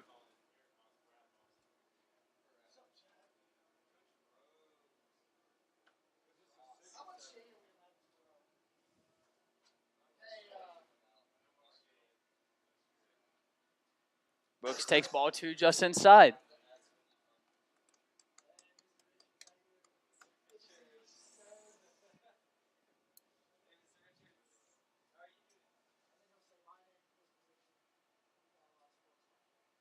Brooks looking to drive in Tyler Krabby at third base.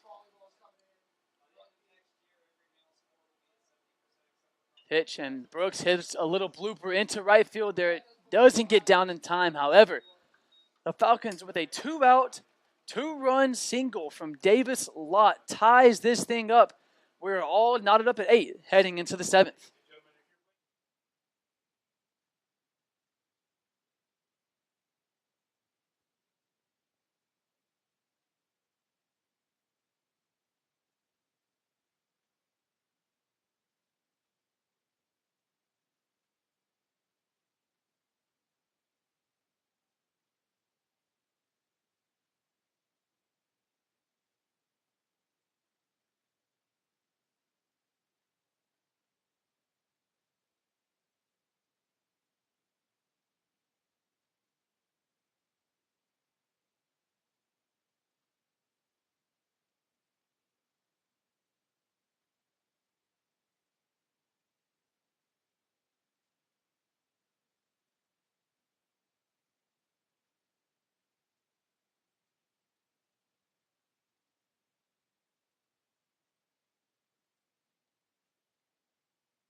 Jesse Ellison still on the mound for the Falcons as we begin the top of the 7th inning here. Pitching away to number 4, Matthew McDade. 2 balls to start the top half of the inning.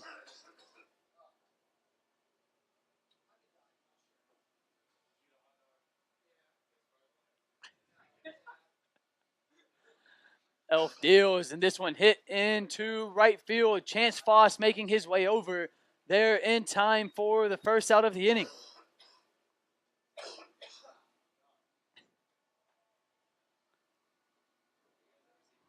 So McDade goes down quietly. Now brings up number 34.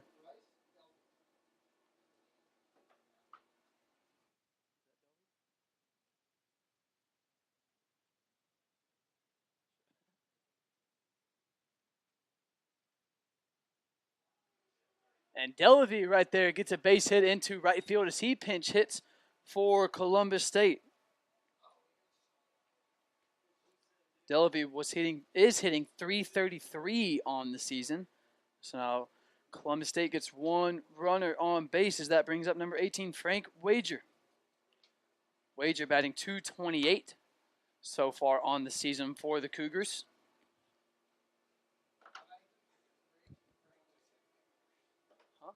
Huh? Oh.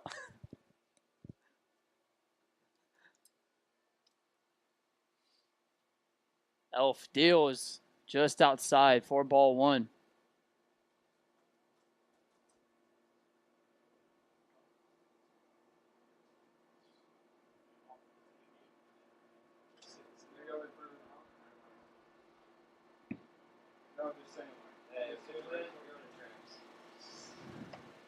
This time in there for strike 1. Jesse Ellison, after that last strikeout to end the last inning, got himself to 28 strikeouts on the season.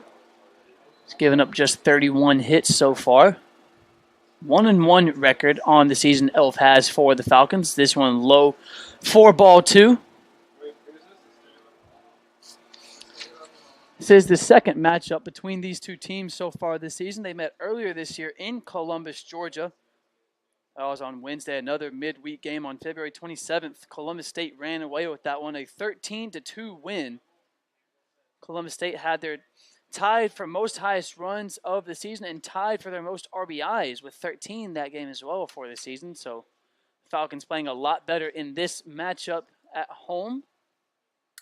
That one was fouled off. Moves the count to 2-2 now. Columbus State comes into this game just 6-8 on the road. However, the Falcons themselves are just 7-11 at home. Elf deals. This one popped up into left field. Kari Anderson making his way over to the foul line there in time for the second out of the inning.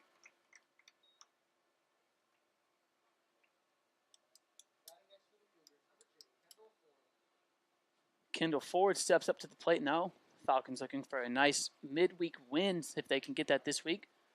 Took a series loss to Valdosta this past weekend, winning the second game out of a 3-game series. That put the Falcons to 16-21 on the season as Elf looks like his day will be done as the good pitcher Custer Kinley Cheney coming out of the bullpen.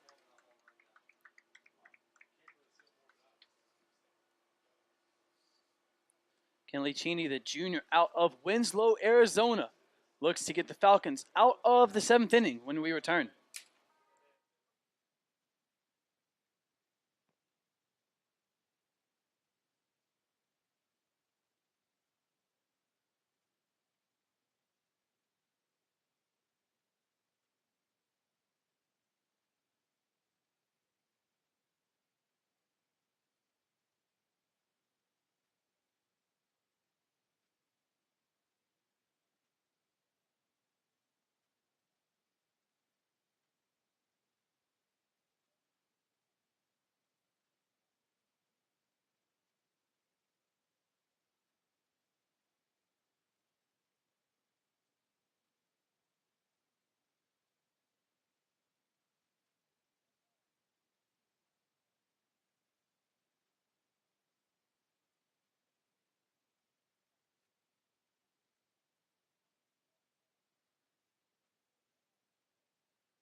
Custer Kinley Cheney now on the mound for the Falcons.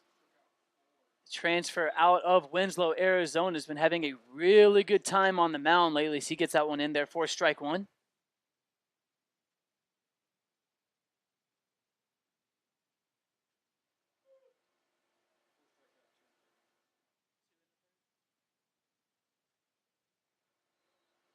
Kinley Cheney struck out 4 and 2 1/3 innings in his last outing this past weekend against Valdosta State. Gets his second strikeout right there. Second strike. Kinley Cheney does have 21 strikeouts so far this season and 21 1/3 innings appeared in so far. 0-2 the count, 2 away. Kinley Cheney deals this one a ground ball to Cryer over to first base in time, just in time. Kinley Cheney comes in and gets the job done, gets the out. Game still tied at 8 as we head to the bottom of the 7th.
Ben Teal looking to help the Falcons regain the lead.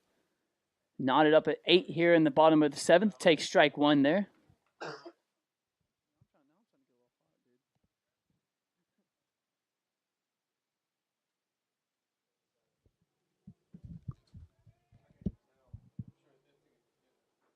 Pitch. This one, Teal grounds it to second base.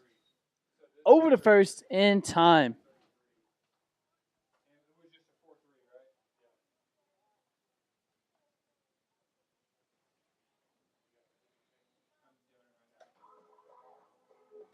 Batting next to the Falcons. Number 6, Ty Wooten.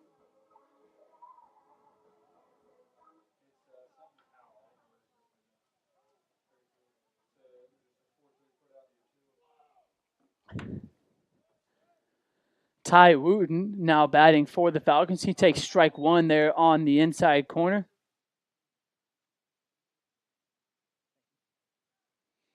Thomas Howell, the new pitcher on the mound for the Cougars. The right-handed junior out of Georgia. Deals this one down the third baseline, just foul.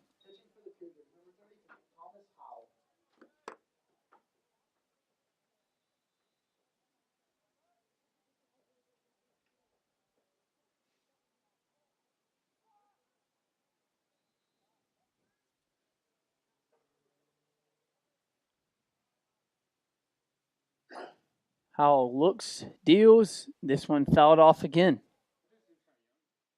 Oh, look at these stats. What is that?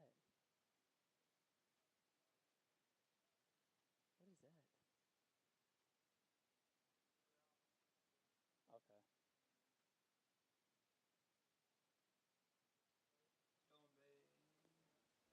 that? Okay. Deals. This one just outside.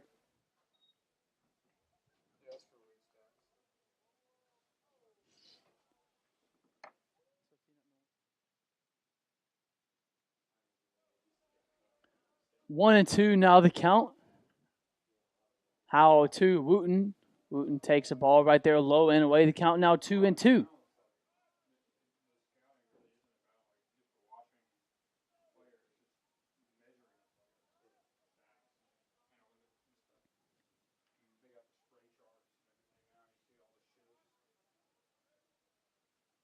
Howell deals this one inside. Wooten works his way back into the count. Now makes it full. Falcons have found themselves in a lot of full count situations today.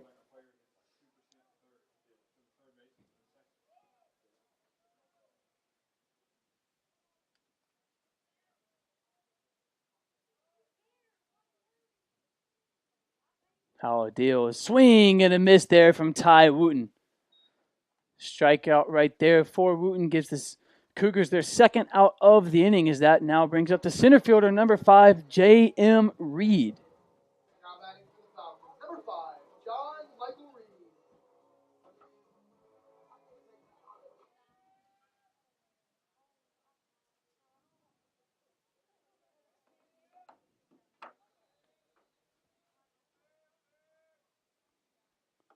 Reed takes strike one there on the outside corner.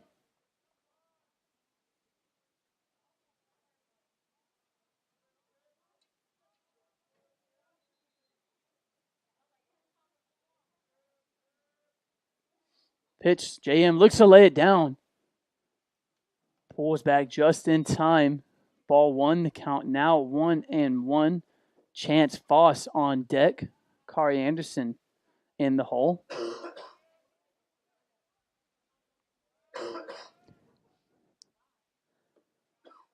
Strike two called. Looked a little low and away there. Still in the zone, though. Moves the count to 1-2.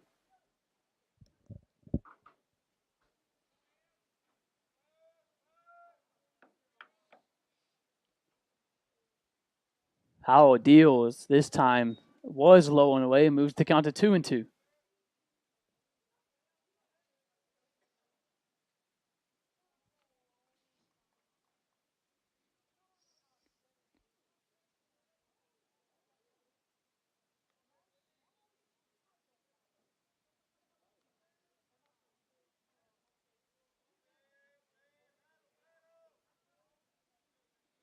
The pitch to Reed. This one fouled off behind home plate. Reed doing a good job about staying alive here in this at bat.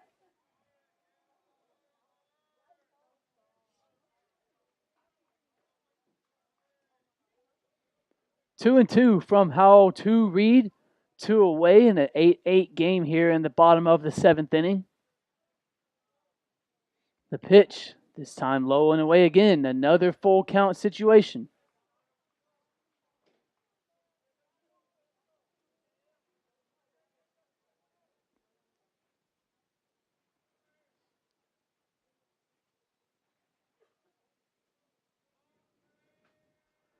Howell deals to the plate. Swing and a miss there from J.M. Reed.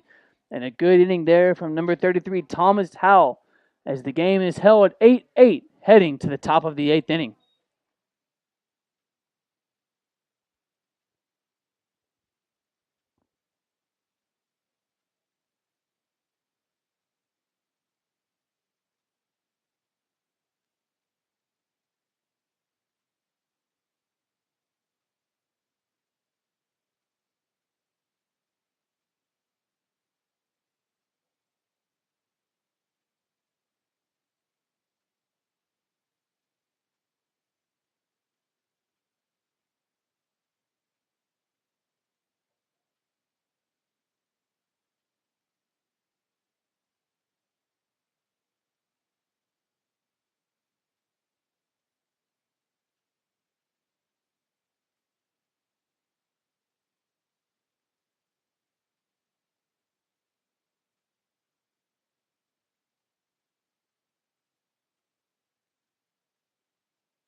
Custer Kinley Cheney stays on the mound for the Falcons to begin the top of this 8th inning.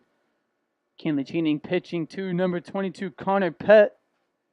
Pett has had a pretty good day at the plate for Columbus State.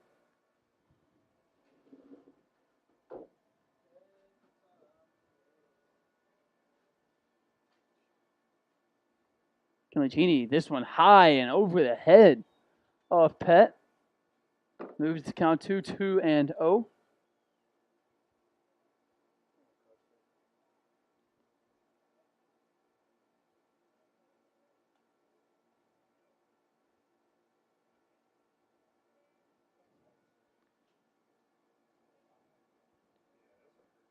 Kinley Cheney out of the stretch, throws.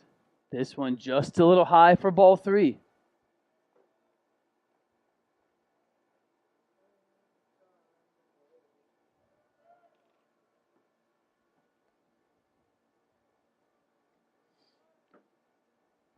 The pitch. Inside there for strike 1. Moves the count to 3-1.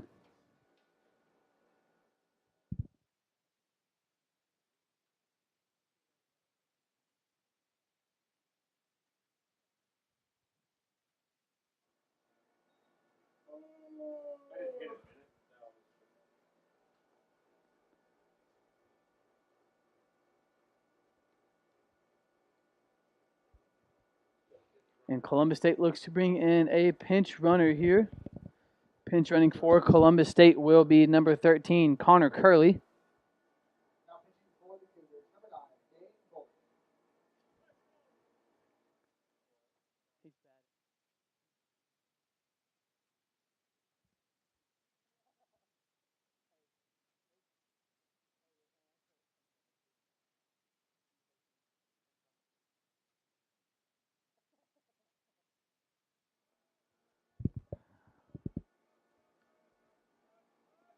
Connor Curley is the one pinch running for Columbus State. Kinley Cheney checks him over at first base real quick. Pinch running for the Cougars, number 13, Connor Curley. Dane Bullock now batting for the Cougars. He's had himself a day at the plate. 2 home runs has Bullock had, both of them over the left field wall.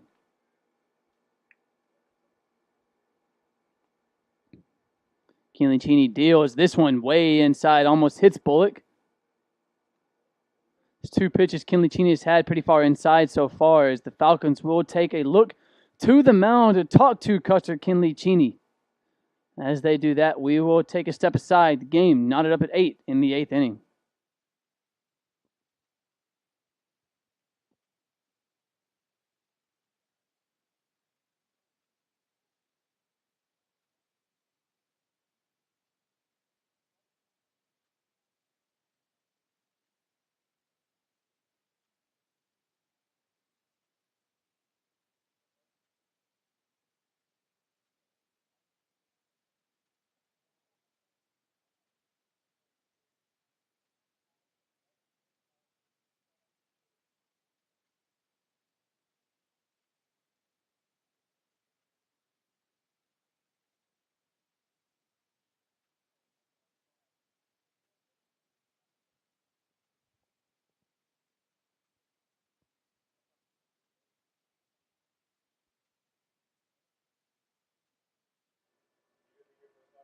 Kinley Cheney checks him over again at first base.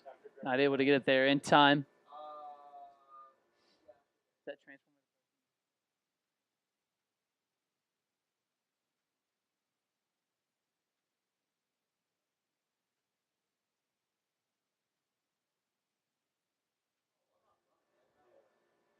Kinley Cheney deals inside again, and this time he hits the batter, number 9, Dane Bullock. So not a good start for Custer Kinley Cheney. 2 batters, and both of them on base. Now batting for the Cougars, number 11,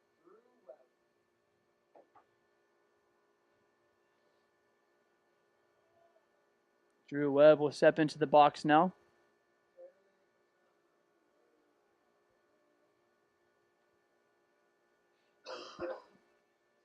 Runners on first and second for Columbus State. No outs so far. Custer Kinley-Cheney dealing to Drew Webb. Takes a look at second, fires to the plate. That'll be ball one just off of the outside corner.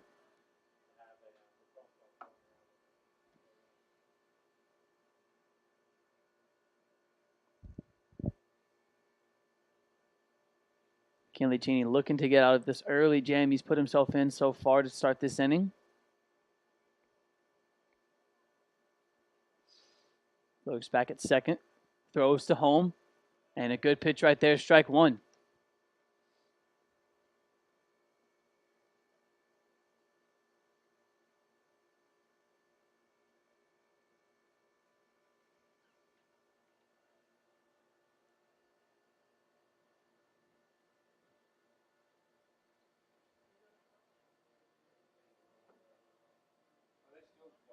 Kinley-Cheney deals inside again, moving the count now to 2-1.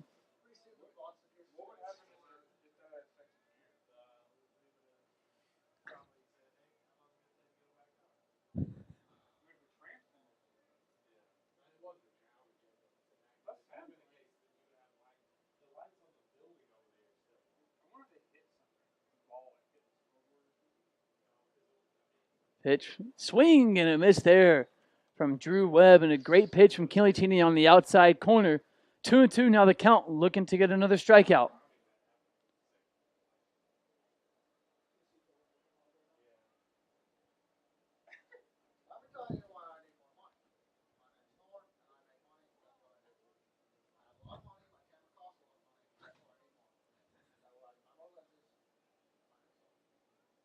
Kinley-Cheney looking to get a strikeout.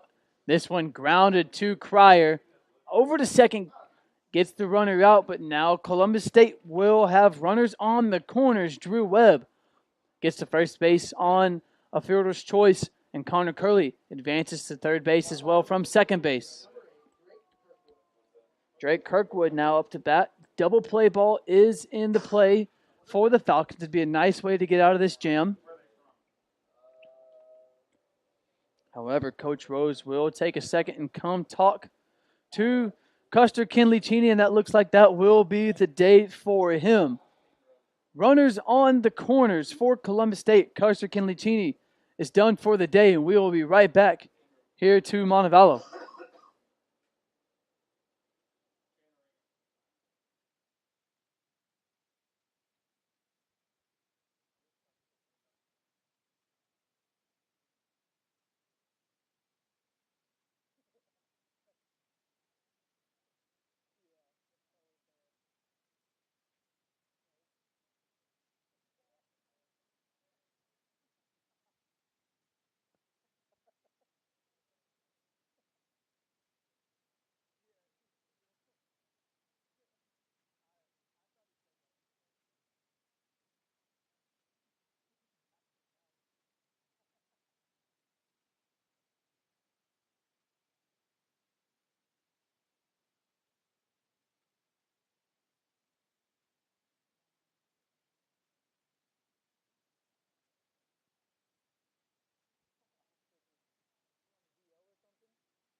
Chandler Ingram now on the mound for the Falcons, looking to get out of this jam.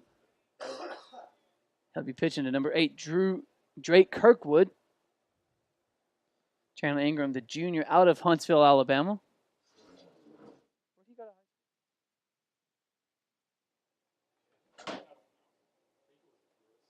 Oh.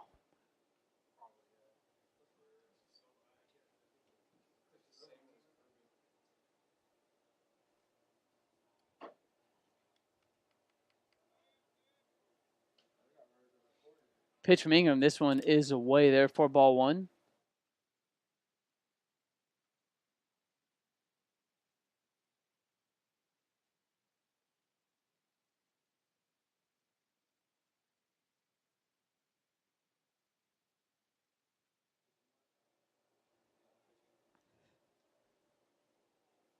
One and one is the count.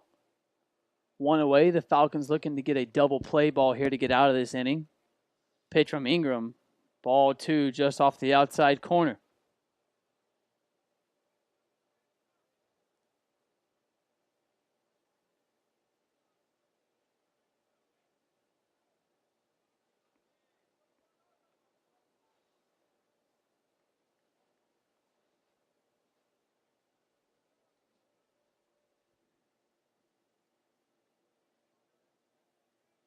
Pitch. This one low and away. The count now 3-1.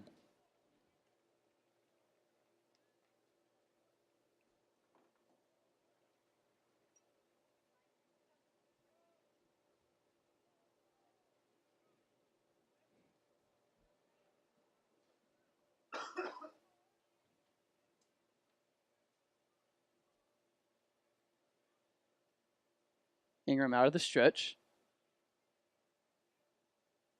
Doesn't look at either base runner. Fires this one just outside for ball 4. And now all of a sudden Columbus State has loaded up the bases with just 1 out.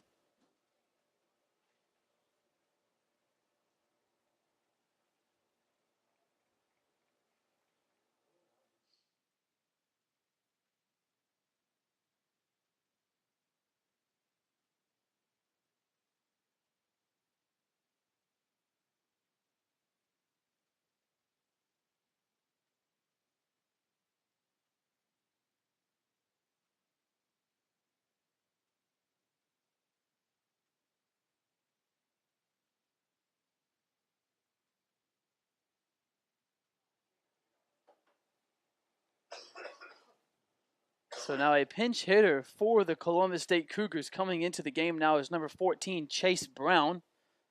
Brown, the infielder senior out of Fort Scott, Kansas.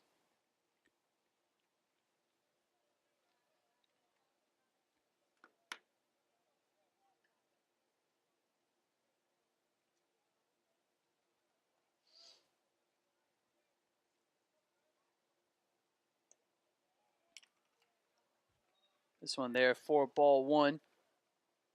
Chase Brown has appeared in 33 games for the Cougars so far this season. However, batting just 195 so far this year.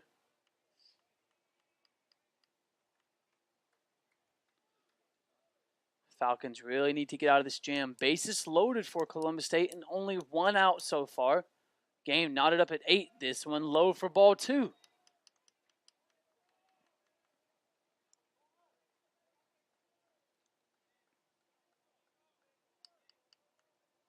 Chase Brown has had 17 hits this year to go along with 13 RBIs.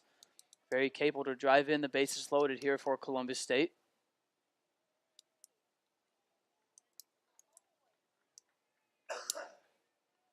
Ingram deals in there for strike 1 on the inside corner.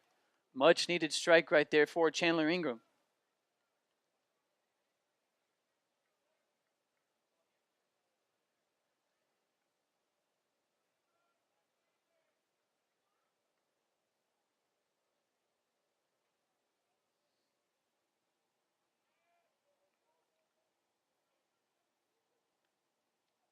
Wind up in the pitch. This one fouled off behind home plate. 2 strikes now. 2-2 is the count.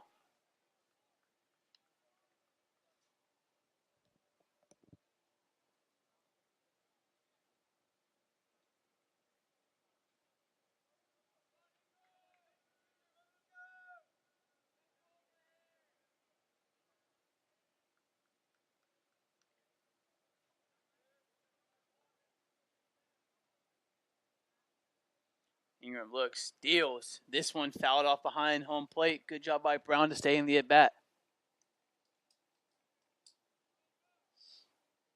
It's been a long inning in the field for the Falcons.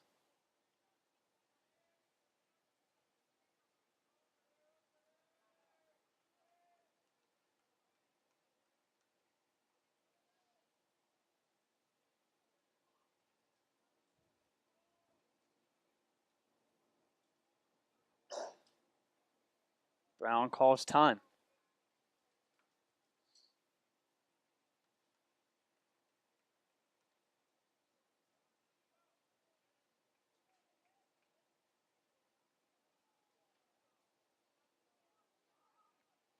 Ingram not even really paying a whole lot of attention to the base runners, just focused on the batter. The ground ball to Brooks, over to Cryer, to first base, in time, and the Falcons with a huge double play there to get out of a massive jam. Chandler Ingram, a great job on the mound, and a good 4-6-3 put-out double play there for the Falcons to keep this game knotted at 8 as we head to the bottom half of the inning.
Pinch hitting now for the Falcons is the dangerous Sebastian Samuels, pinch hitting for number 4, Chance Foss.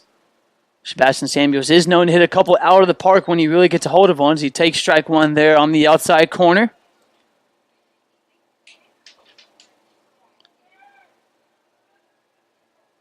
However, Sebastian Samuels batting just 190 so far this season. However, he does have 5 home runs to go along with 19 RBIs as he gets hit by that pitch right there. And the Falcons get a runner on first to start the inning. Batting up next for the Falcons, number 11, Corey Anderson. And now we have a pinch runner coming in for Sebastian Samuels. That's number 10, Jake Morris. Jake Morris we see normally out in center field. However, for this midweek game, that's number 5, J.M. Reed. Jake Morris, very speedy himself as well. A good pinch runner for the Falcons. Jake Morris has attempted 5 stolen bases so far this season. He's been successful on all of them. So with now a contact hitter like Corey Anderson coming up to the plate, might see a little hit and run situation here. Try and get Jake Morris over into scoring position. Morris takes the lead. Anderson takes ball 1. Falcons looking to gain the lead here in the bottom of the 8th inning and then be able to close things out in the top of the 9th. You have some good hitters coming up, exactly what you want. Jake Morris pinch running, then Corey Anderson, Jason Cryer, and Tyler Krabby up after that. Line up in the pitch.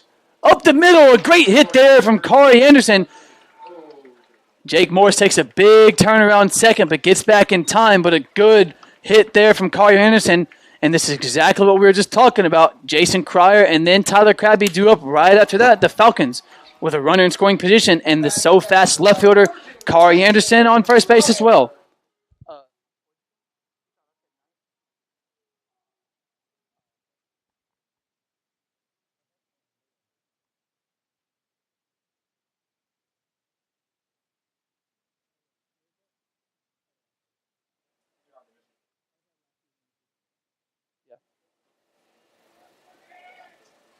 Jason Cryer now batting for the Falcons. Jake Morris at second base. Kari Anderson at first base. Cryer takes strike one there on the inside corner.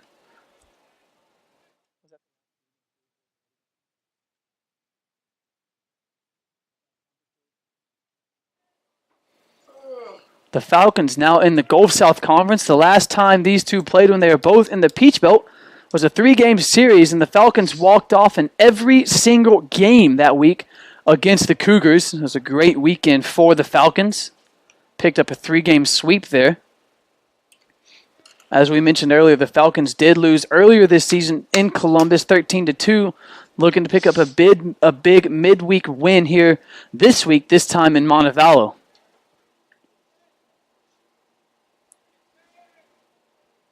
1-1 is the count. Cryer takes strike two on the outside corner. Thomas Howell still on the mound for the Cougars. Count now 1-2. If Cryer can get anything into the outfield on a base hit, Jake Morris would most likely score and give the Falcons the lead. Anderson could maybe scoot over to third base. Wind up in the pitch, low and away for ball two.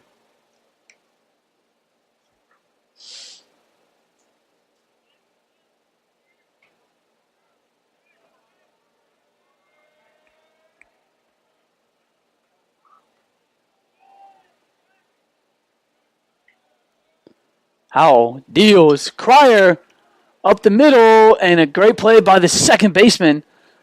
And Morris had a big lead just in case the ball fell. Gets back to second in time. But now that brings up the best hitter in the conference, number 20, Tyler Krabby, looking to help the Falcons take the lead. Krabby did have a home run earlier in this game. Anything would do here that can help get Jake Morris across the plate.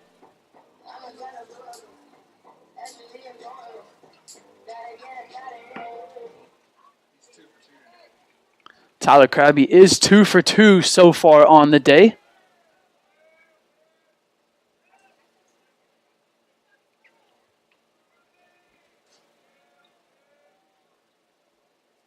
Pitch low away for ball one. Jake Morris being crowded by the shortstop and the second baseman a little bit right before the pitch, just in case. Pitcher turns around and tries to gun him out of second.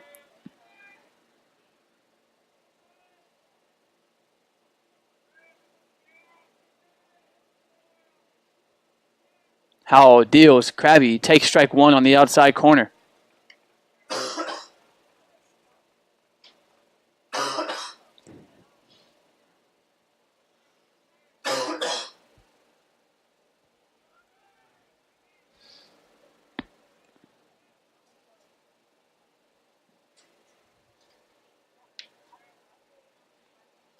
Krabby this time takes ball two just low, moving the count now 2-2-1. Krabby just a little bit ahead in the count. Krabby has a lot of room down the left field line and in left center as well.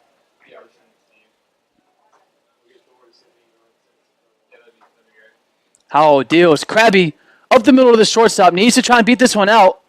And he will get to first base on a fielder's choice. Kendall Ford mishandled the throw right there to the second baseman. Gets Kari Anderson out, but the Falcons now with runners on the corners.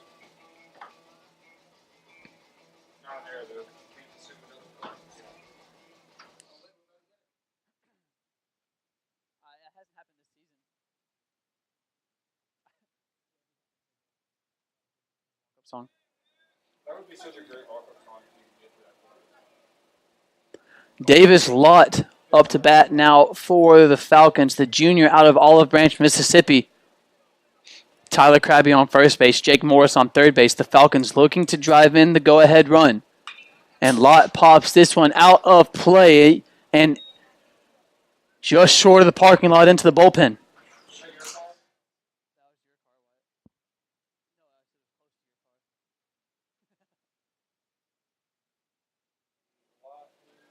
He's 2 and 3 today. 6 RBI. 2 and 4 today with 6 RBI. Davis Lott having a great day at the plate, 2 for 4 with 6 RBIs, including a grand slam that came in the bottom of the first inning. Lott looking to add his 7th RBI of the game, trying to get Jake Morris in any way that he can. Count from Howell to Lott, 1-1 with 2 outs.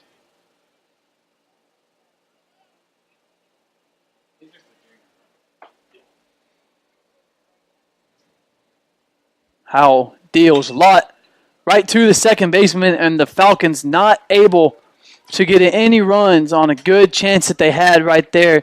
8-8 still knotted up. The Falcons 9 hits to Columbus State's 11 as we head to the top of the ninth.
Matthew McDade getting things going here for Columbus State to start the top of the ninth inning.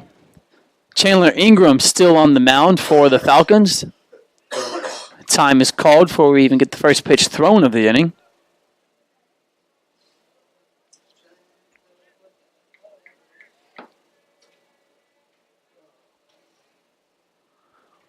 Falcons would like a 3-up, 3-down here. Strike one right there on the outside corner. Falcons have still yet to have a 3-up, 3-down so far in this game.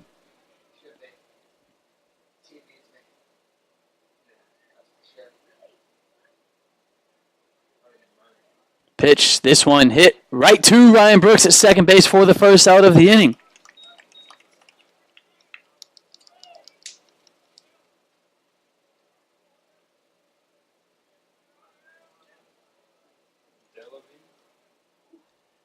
Now batting for the Cougars, number 34, Bryce Delavey.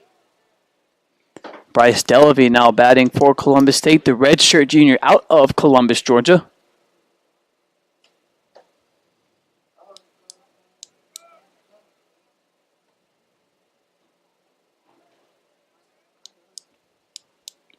The pitch, this one pops straight up in the air, a high foul ball way back behind the plate and right in front of us in the press box.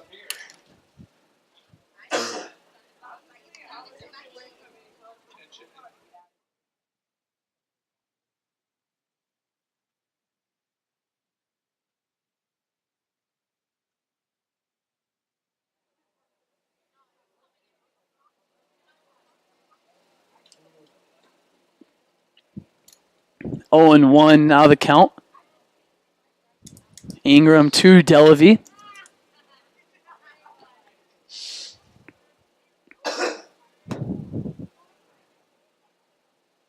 Ingram deals and hit right back to him over his head. Cryer trying to get there in time to first base. And a great play right there from Jason Cryer for the second out of the inning. Batting up next for the Cougars, number 18, Frank Wager.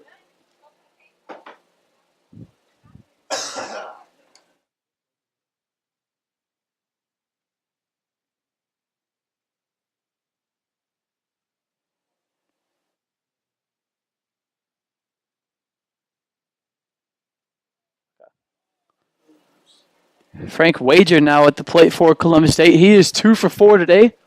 Crossed the plate once himself. Falcons again looking for their first 3 up, 3 down of the game. Swing and a miss. Good pitch from Ingram right there.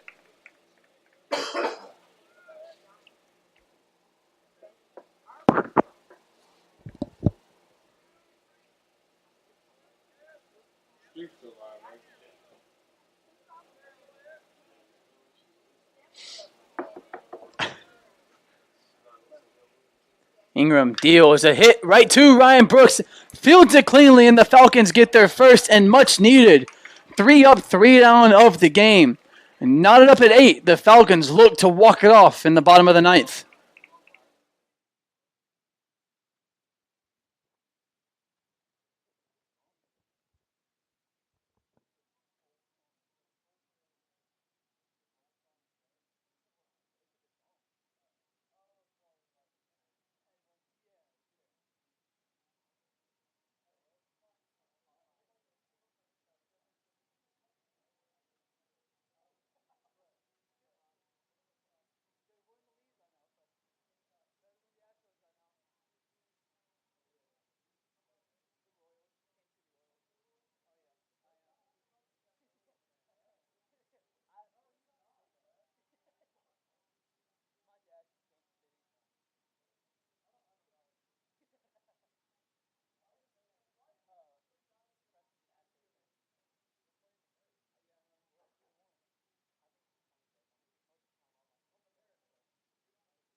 Ryan Brooks looking to get things going for the Falcons here in the bottom of the 9th inning. Brooks did draw the walk-off walk earlier this past weekend against Valdosta State to win that second game in extra innings. That was a 1-0 win over Valdosta. I promise you, at any big athletic event, that is going to be fun. Yeah, baseball game, any big sporting event.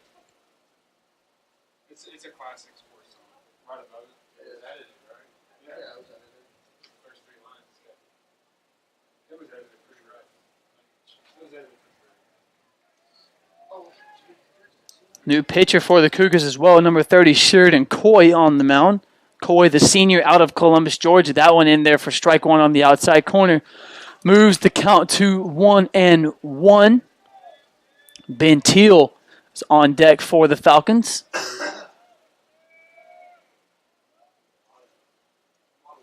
Coy winds up, deals. Brooks hits this one into left field, and this gets down in time, and Ryan Brooks leads the Falcons off with a single to get things going in the bottom of the ninth inning. I mean, it has a lot of words in it.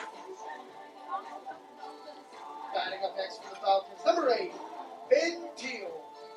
Ben Teal batting .241 on the season so far. Ryan Brooks has only attempted one stolen base so far for the Falcons this season, but he was successful on that stolen base. Not somebody you expect to steal a lot, but definitely somebody that would be nice to have in scoring position. And this one is laid down just foul. Falcons really looking to get a runner in scoring position there. Ben Teal is batting. Ty Wooten is on deck.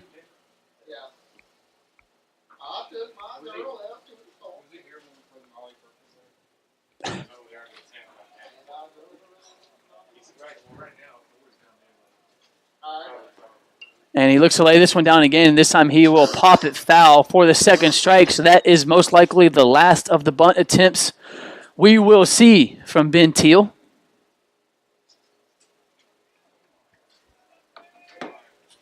What?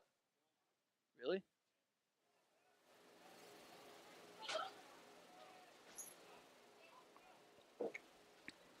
Coy deals. They still look to lay it down, and this one is fouled off. And that will be strike 3. The Falcons were really desperate to get in a runner in scoring position. They're not able to get it done. 3 bunts, all go foul. And Teal is done, and that brings up number 6, Ty Wooten. Why do we...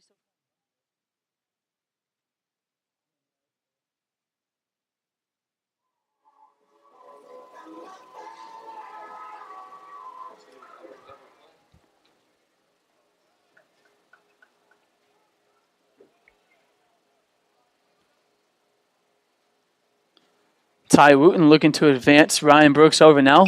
Wooten hits this one over to the second baseman for 6-3 double play as we will head into extra innings. The Falcons hit right into the double play, tied at 8 as we head to the 10th.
Baumgartner did it in the World Series. That was Game 7.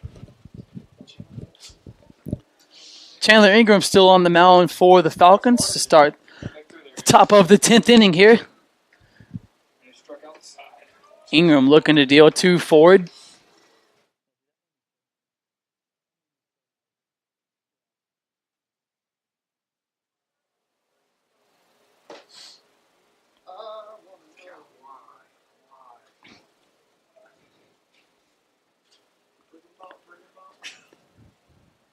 This one inside to Ford. Ford looking to get things going for the Cougars. He's not going to go more than another. He's not going to go another inning.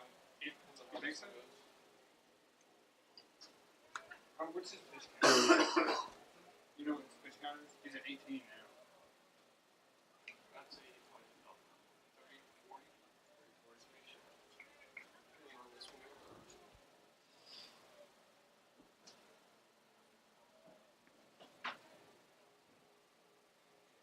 Ingram deals, swing and a miss. A good pitch right there outside from Chandler Ingram. 1-2 is the count. This will be a big midweek win for the Falcons.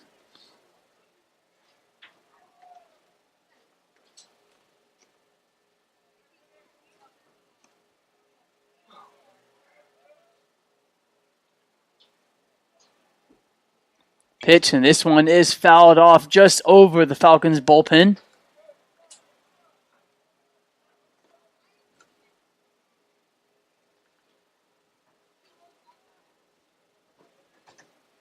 He is 2 for 4 today.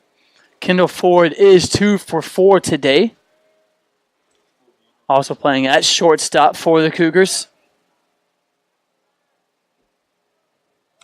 Ford, the senior, out of Decatur, Georgia.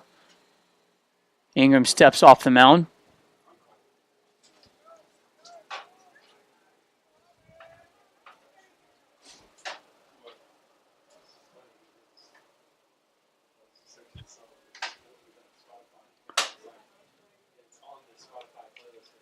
Wind up and the pitch. Low and away there for ball 2.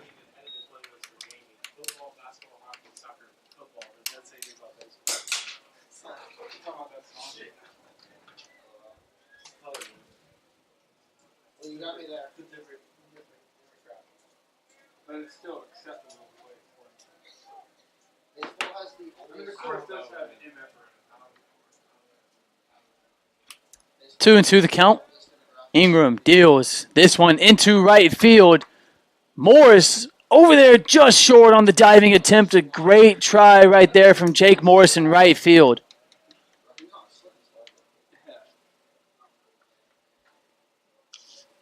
How do you make that look like so graceful? I would just like fly down. Now what you do is you get about 20 feet from it, you start your glove at it. It's like, Get it down. yeah. It's like, I'm not getting there. I'm coming to the same way. So 2 and 2, the count holds at. Ingram still dealing to Ford. Ford keeping his way in the at-bat so far.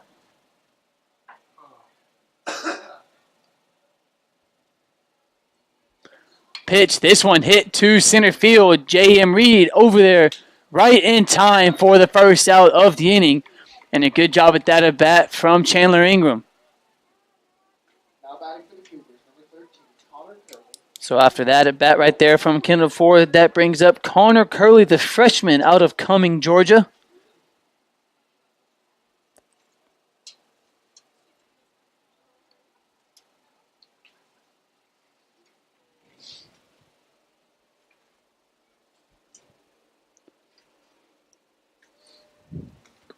And the pitch here, low 4-1.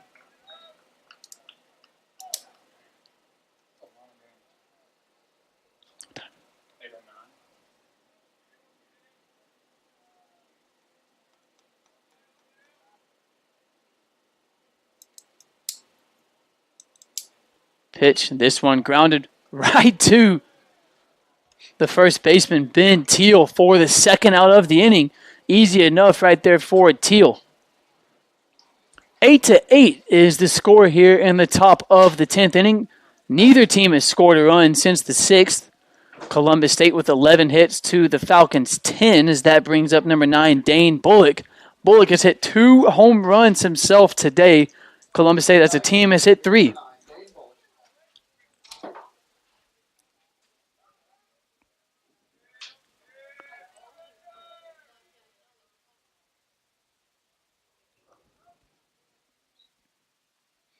Pitch, this one's outside for ball 1.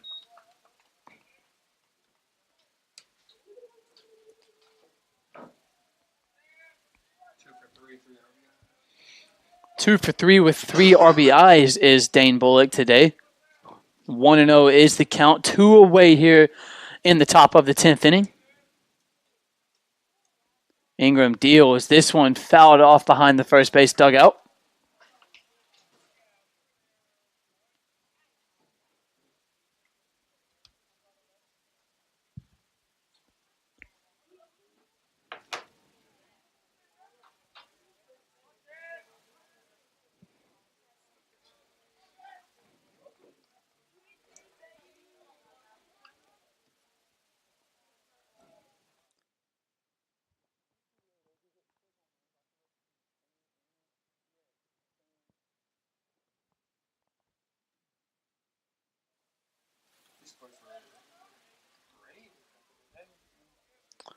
The pitch there, this one just outside for ball 2. The count now 2-1.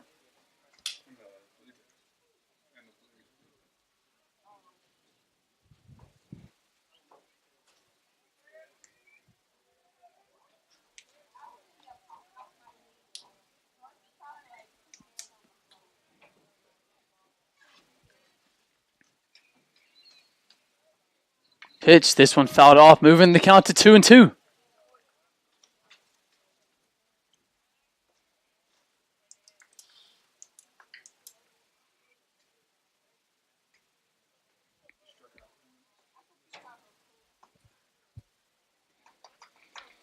Dane Bullock, while still 2 for 3 today, his one at bat where he didn't get on base did come with a strikeout. Would be nice for Chandler Ingram to get another one right here. 2-2 the count, 2 away in the top inning. Ingram deals away, now moving into a full count.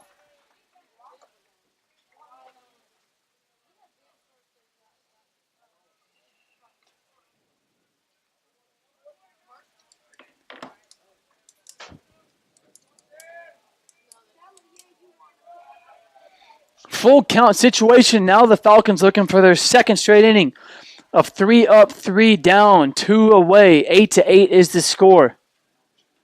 Ingram steps off the mound for a second. Steps back on the rubber.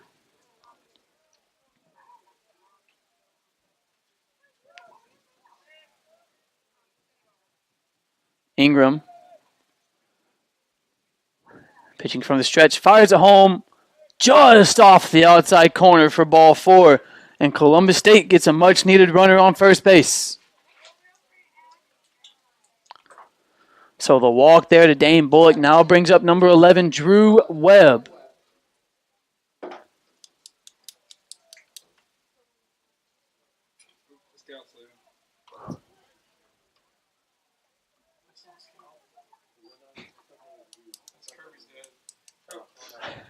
We thought it was a scout the entire time. I thought he was a scout because he came in and he grabbed some materials and was like. He did kind of act like he was, though. One runner on first base for the Cougars. Ingram pitches this one. This one's fouled off by Webb. Webb, the junior outfielder out of Midland, Georgia.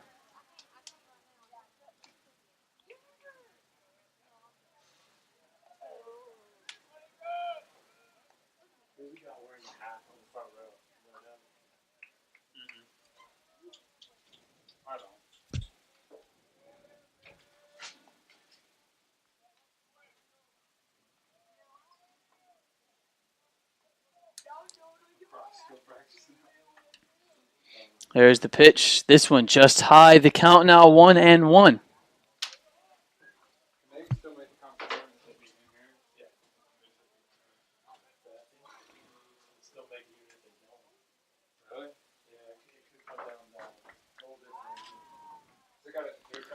One and one is the count from Ingram.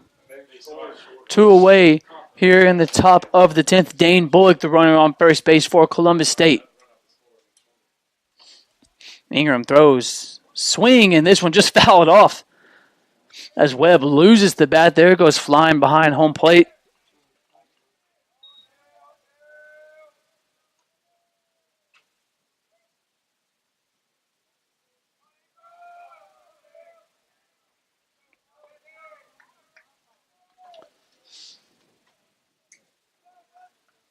Falcons would love to get out of this inning. One runner on first. 1-2 the count. Chandler Ingram looking to get out of the inning, looking to help the Falcons to get a walk-off run in the bottom of the 10th. Ingram not even looking at Bullock at first base. Throws home. This one hit right into left field. Anderson was playing way deep there in left field, so a base hit right there for Drew Webb, and Columbus State now has a runner in scoring position at number 9, Dane Bullock.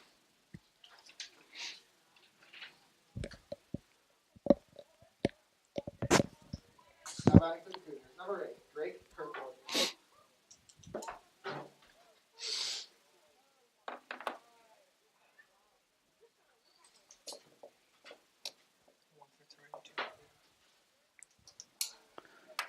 Drake Kirkwood comes up to bat now.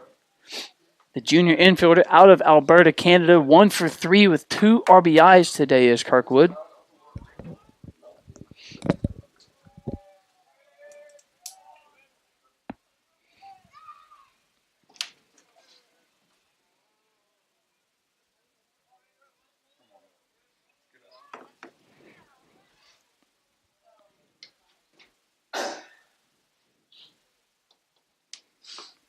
This one in there for strike 1.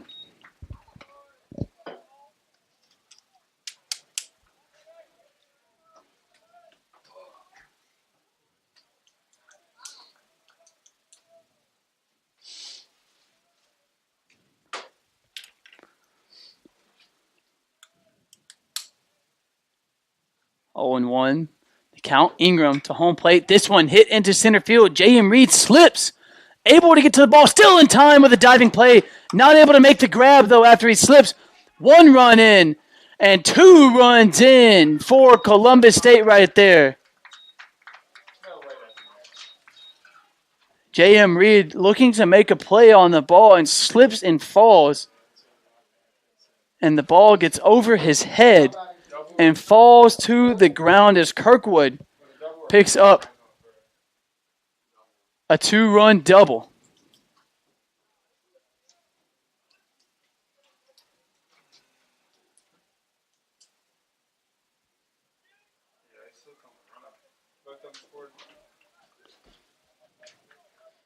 Pinch it.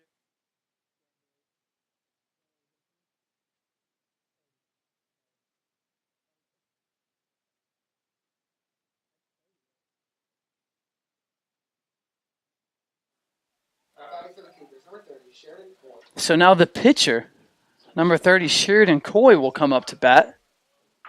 As the pitcher, yeah. So at least you got him batting. No, because we put him in as a. They put Chase Brown in that spot. And then they So put Coy him will as the pitcher. hit They never- one right to the first baseman right there, Ben Teal, and he'll step on the back. However, 2-run score on a double for Columbus State in the top of the 10th inning as they take a 10-8 lead. The Falcons need 2 to continue this game to the 11th.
Same pitcher.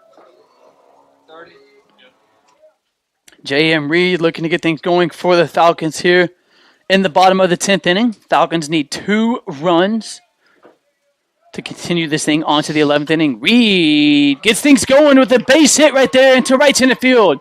The speedy J.M. Reed will turn around first. He turns around second. He's looking to go into third base, and he is down for third base. J.M. Reed with a huge start to the bottom of the 10th inning for the Montevallo Falcons. A great hit right there into right center field by J.M. Reed, and as speedy as he is, and we all know it, easily gets into third base right there for a triple.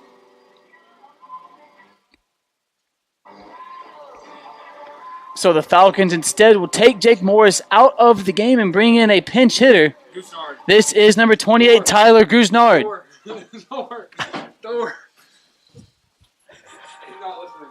Tyler Goosenard. Now batting for the Falcons, number 28, Tyler Goosenard. Seriously. Keep going. He screams on. Sam, man. What?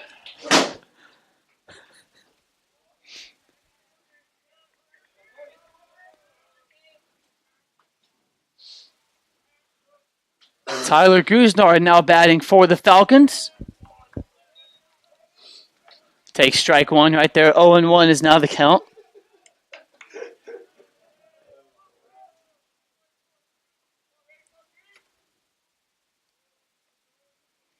Wind up in the pitch. Goose takes strike 2 just on the outside corner. It's in the bottom of the game, or in the top of the game, right? Yeah. Kirkwood. It was when Brown came in for Kirkwood. Okay, so Brown came in for Kirkwood. For Garrett Kirkwood, yeah. But the problem was The pitch, foul ball right there. Good cut. Center field, and Brown was done. So we just thought that Brown would have been the DA. Yeah.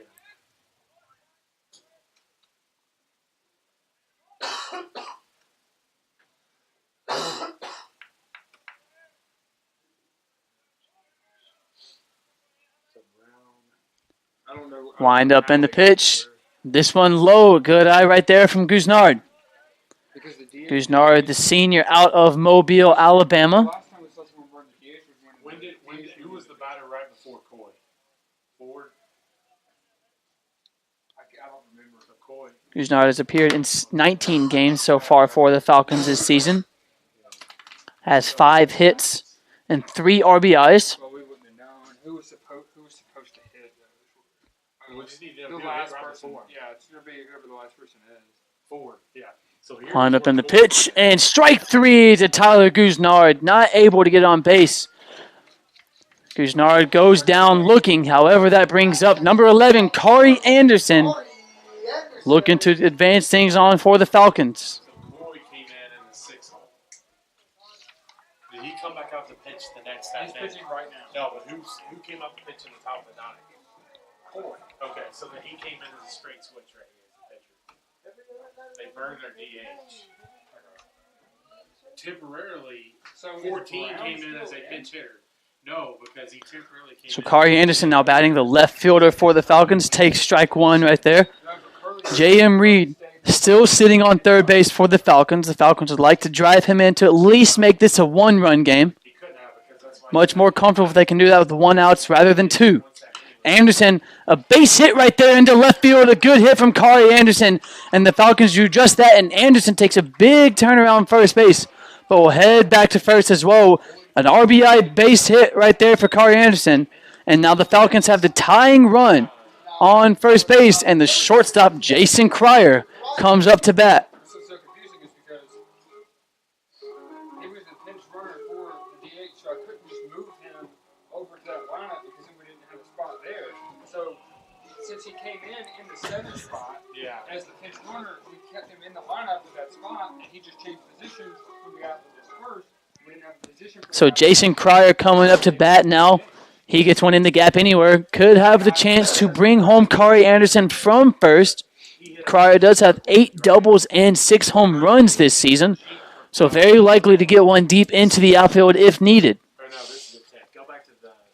Cryer does have 36 hits as well. If he can get something down the line, it could at least advance Anderson over to third.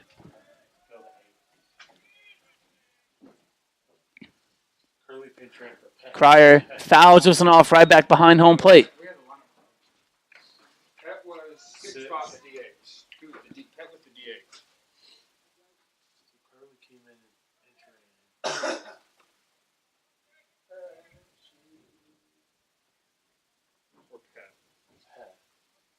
But then how did Brown pinch hit? Brown pinch hit.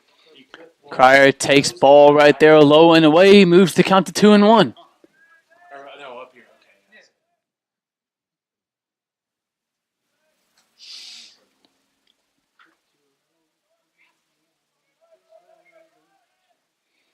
Cryer, the base hit down the left field line. Corey Anderson turns around second. Corey Anderson gets to third, and he will be held at third base, but now the Falcons have the winning run on second base after a double down the line from Jason Cryer. And if you're the Montevallo Falcons here, this is the best situation you can think of. One of the fastest players on the team, and Corey Anderson on third base. A speedy shortstop in Jason Cryer at second base, and the best hitter in the conference, and Tyler Krabby, who has already hit a home run today at the plate. However, for the second time today, Columbus State has decided to intentionally walk Tyler Krabby.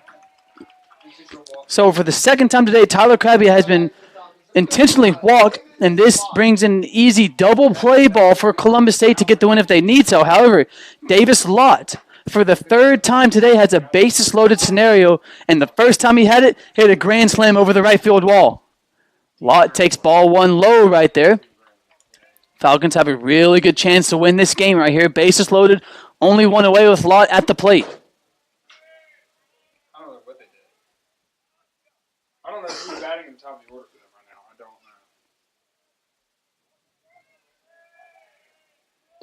I mean, Lott takes the pitch high, now 2-0. If they change something that we don't know about. Well, they could now because Cody can't. Curly can change positions, but he can't replace. They can't swap people in the order. Right. So Curly would have stayed 7. Lott checks, does not go around the count, now 3-0 from Coy.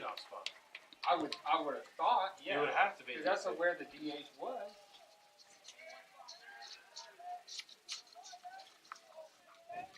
You're saying 6 was a DH. 6 was The DH. pitch, Yeah. just outside corner for strike one. Yeah. Ran for DH.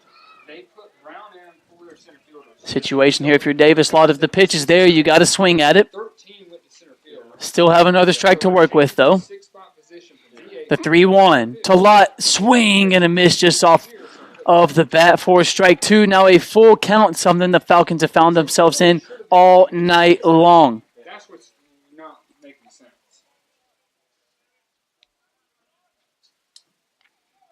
The pitch, Curly should have been. and swing and a miss there from Davis Lott. A big cut, but a good pitch there from Coy. Strikeout 3. And Ryan Brooks, who's hit a couple walk-offs before, had one last year against Mississippi College. He drew a walk-off walk this past weekend, has a chance to do it again with the bases loaded in the bottom of the 10th. Makes sense for Curly playing center field. Because you can't change different lineups, so I guess in their mind, Curly Yeah, was just batting right. one. Just right. Right the rest. Coy deals. Brooks takes strike one on the outside corner. I don't know how Chandler wouldn't have caught it. Bases loaded here still. Because if Curly pitches, Tyler Krabby on first, Jason Cryer on second, Corey Anderson on third. Second baseman Ryan Brooks up to bat. Coy deals. Brooks takes ball one just outside. We had 6. We had Curly coming in as the pinch pitch runner. runner. Brown 14 came in as the pinch hitter. Brown was the pinch hitter. Yes. And Curly went to center field. And then Curly went to center. But he can't change his spot. But then Sharon Coy hit in the 6th hole. Yeah. Okay. Coy deals. Brooks swing and a miss. A big cut there. The count now 1-2. Anything in play here from Ryan Brooks is what the Falcons need. Anything to bring in Anderson from third. The wind up and the pitch. Low and away. Good eye there from Brooks.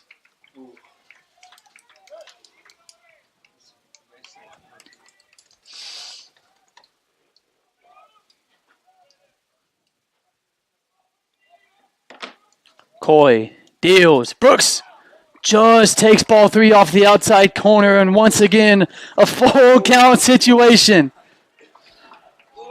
Tyler Krabby on first, Jason Cryer on second, Corey Anderson on third, Ryan Brooks up to bat, 3-2 the count. 2 away in the bottom of the 10th inning, the Falcons down just 1 run. Coy deals, Brooks takes strike 3 on the inside corner. Looked like it could have been ball 4. Everybody was running, but Ryan Brooks takes a strike 3 way inside on the corner, and a big, big win for Columbus State on the road. Well, boys, you know what I say. That's baseball. So the Falcons move to 16-22 overall, 7-12 at home this season, and take a tough loss to the Columbus State Cougars. The Falcons go to Barry this weekend down in Miami before returning home on April 16th against Georgia College, then to Lee before finishing out the season. Against Miles and UAH. Again, the Falcons travel to Barry this weekend. Stay tuned for all your Montevallo Falcons needs at MontevalloFalcons.com. The Falcons take a tough loss tonight to Columbus State Cougars, 10-9.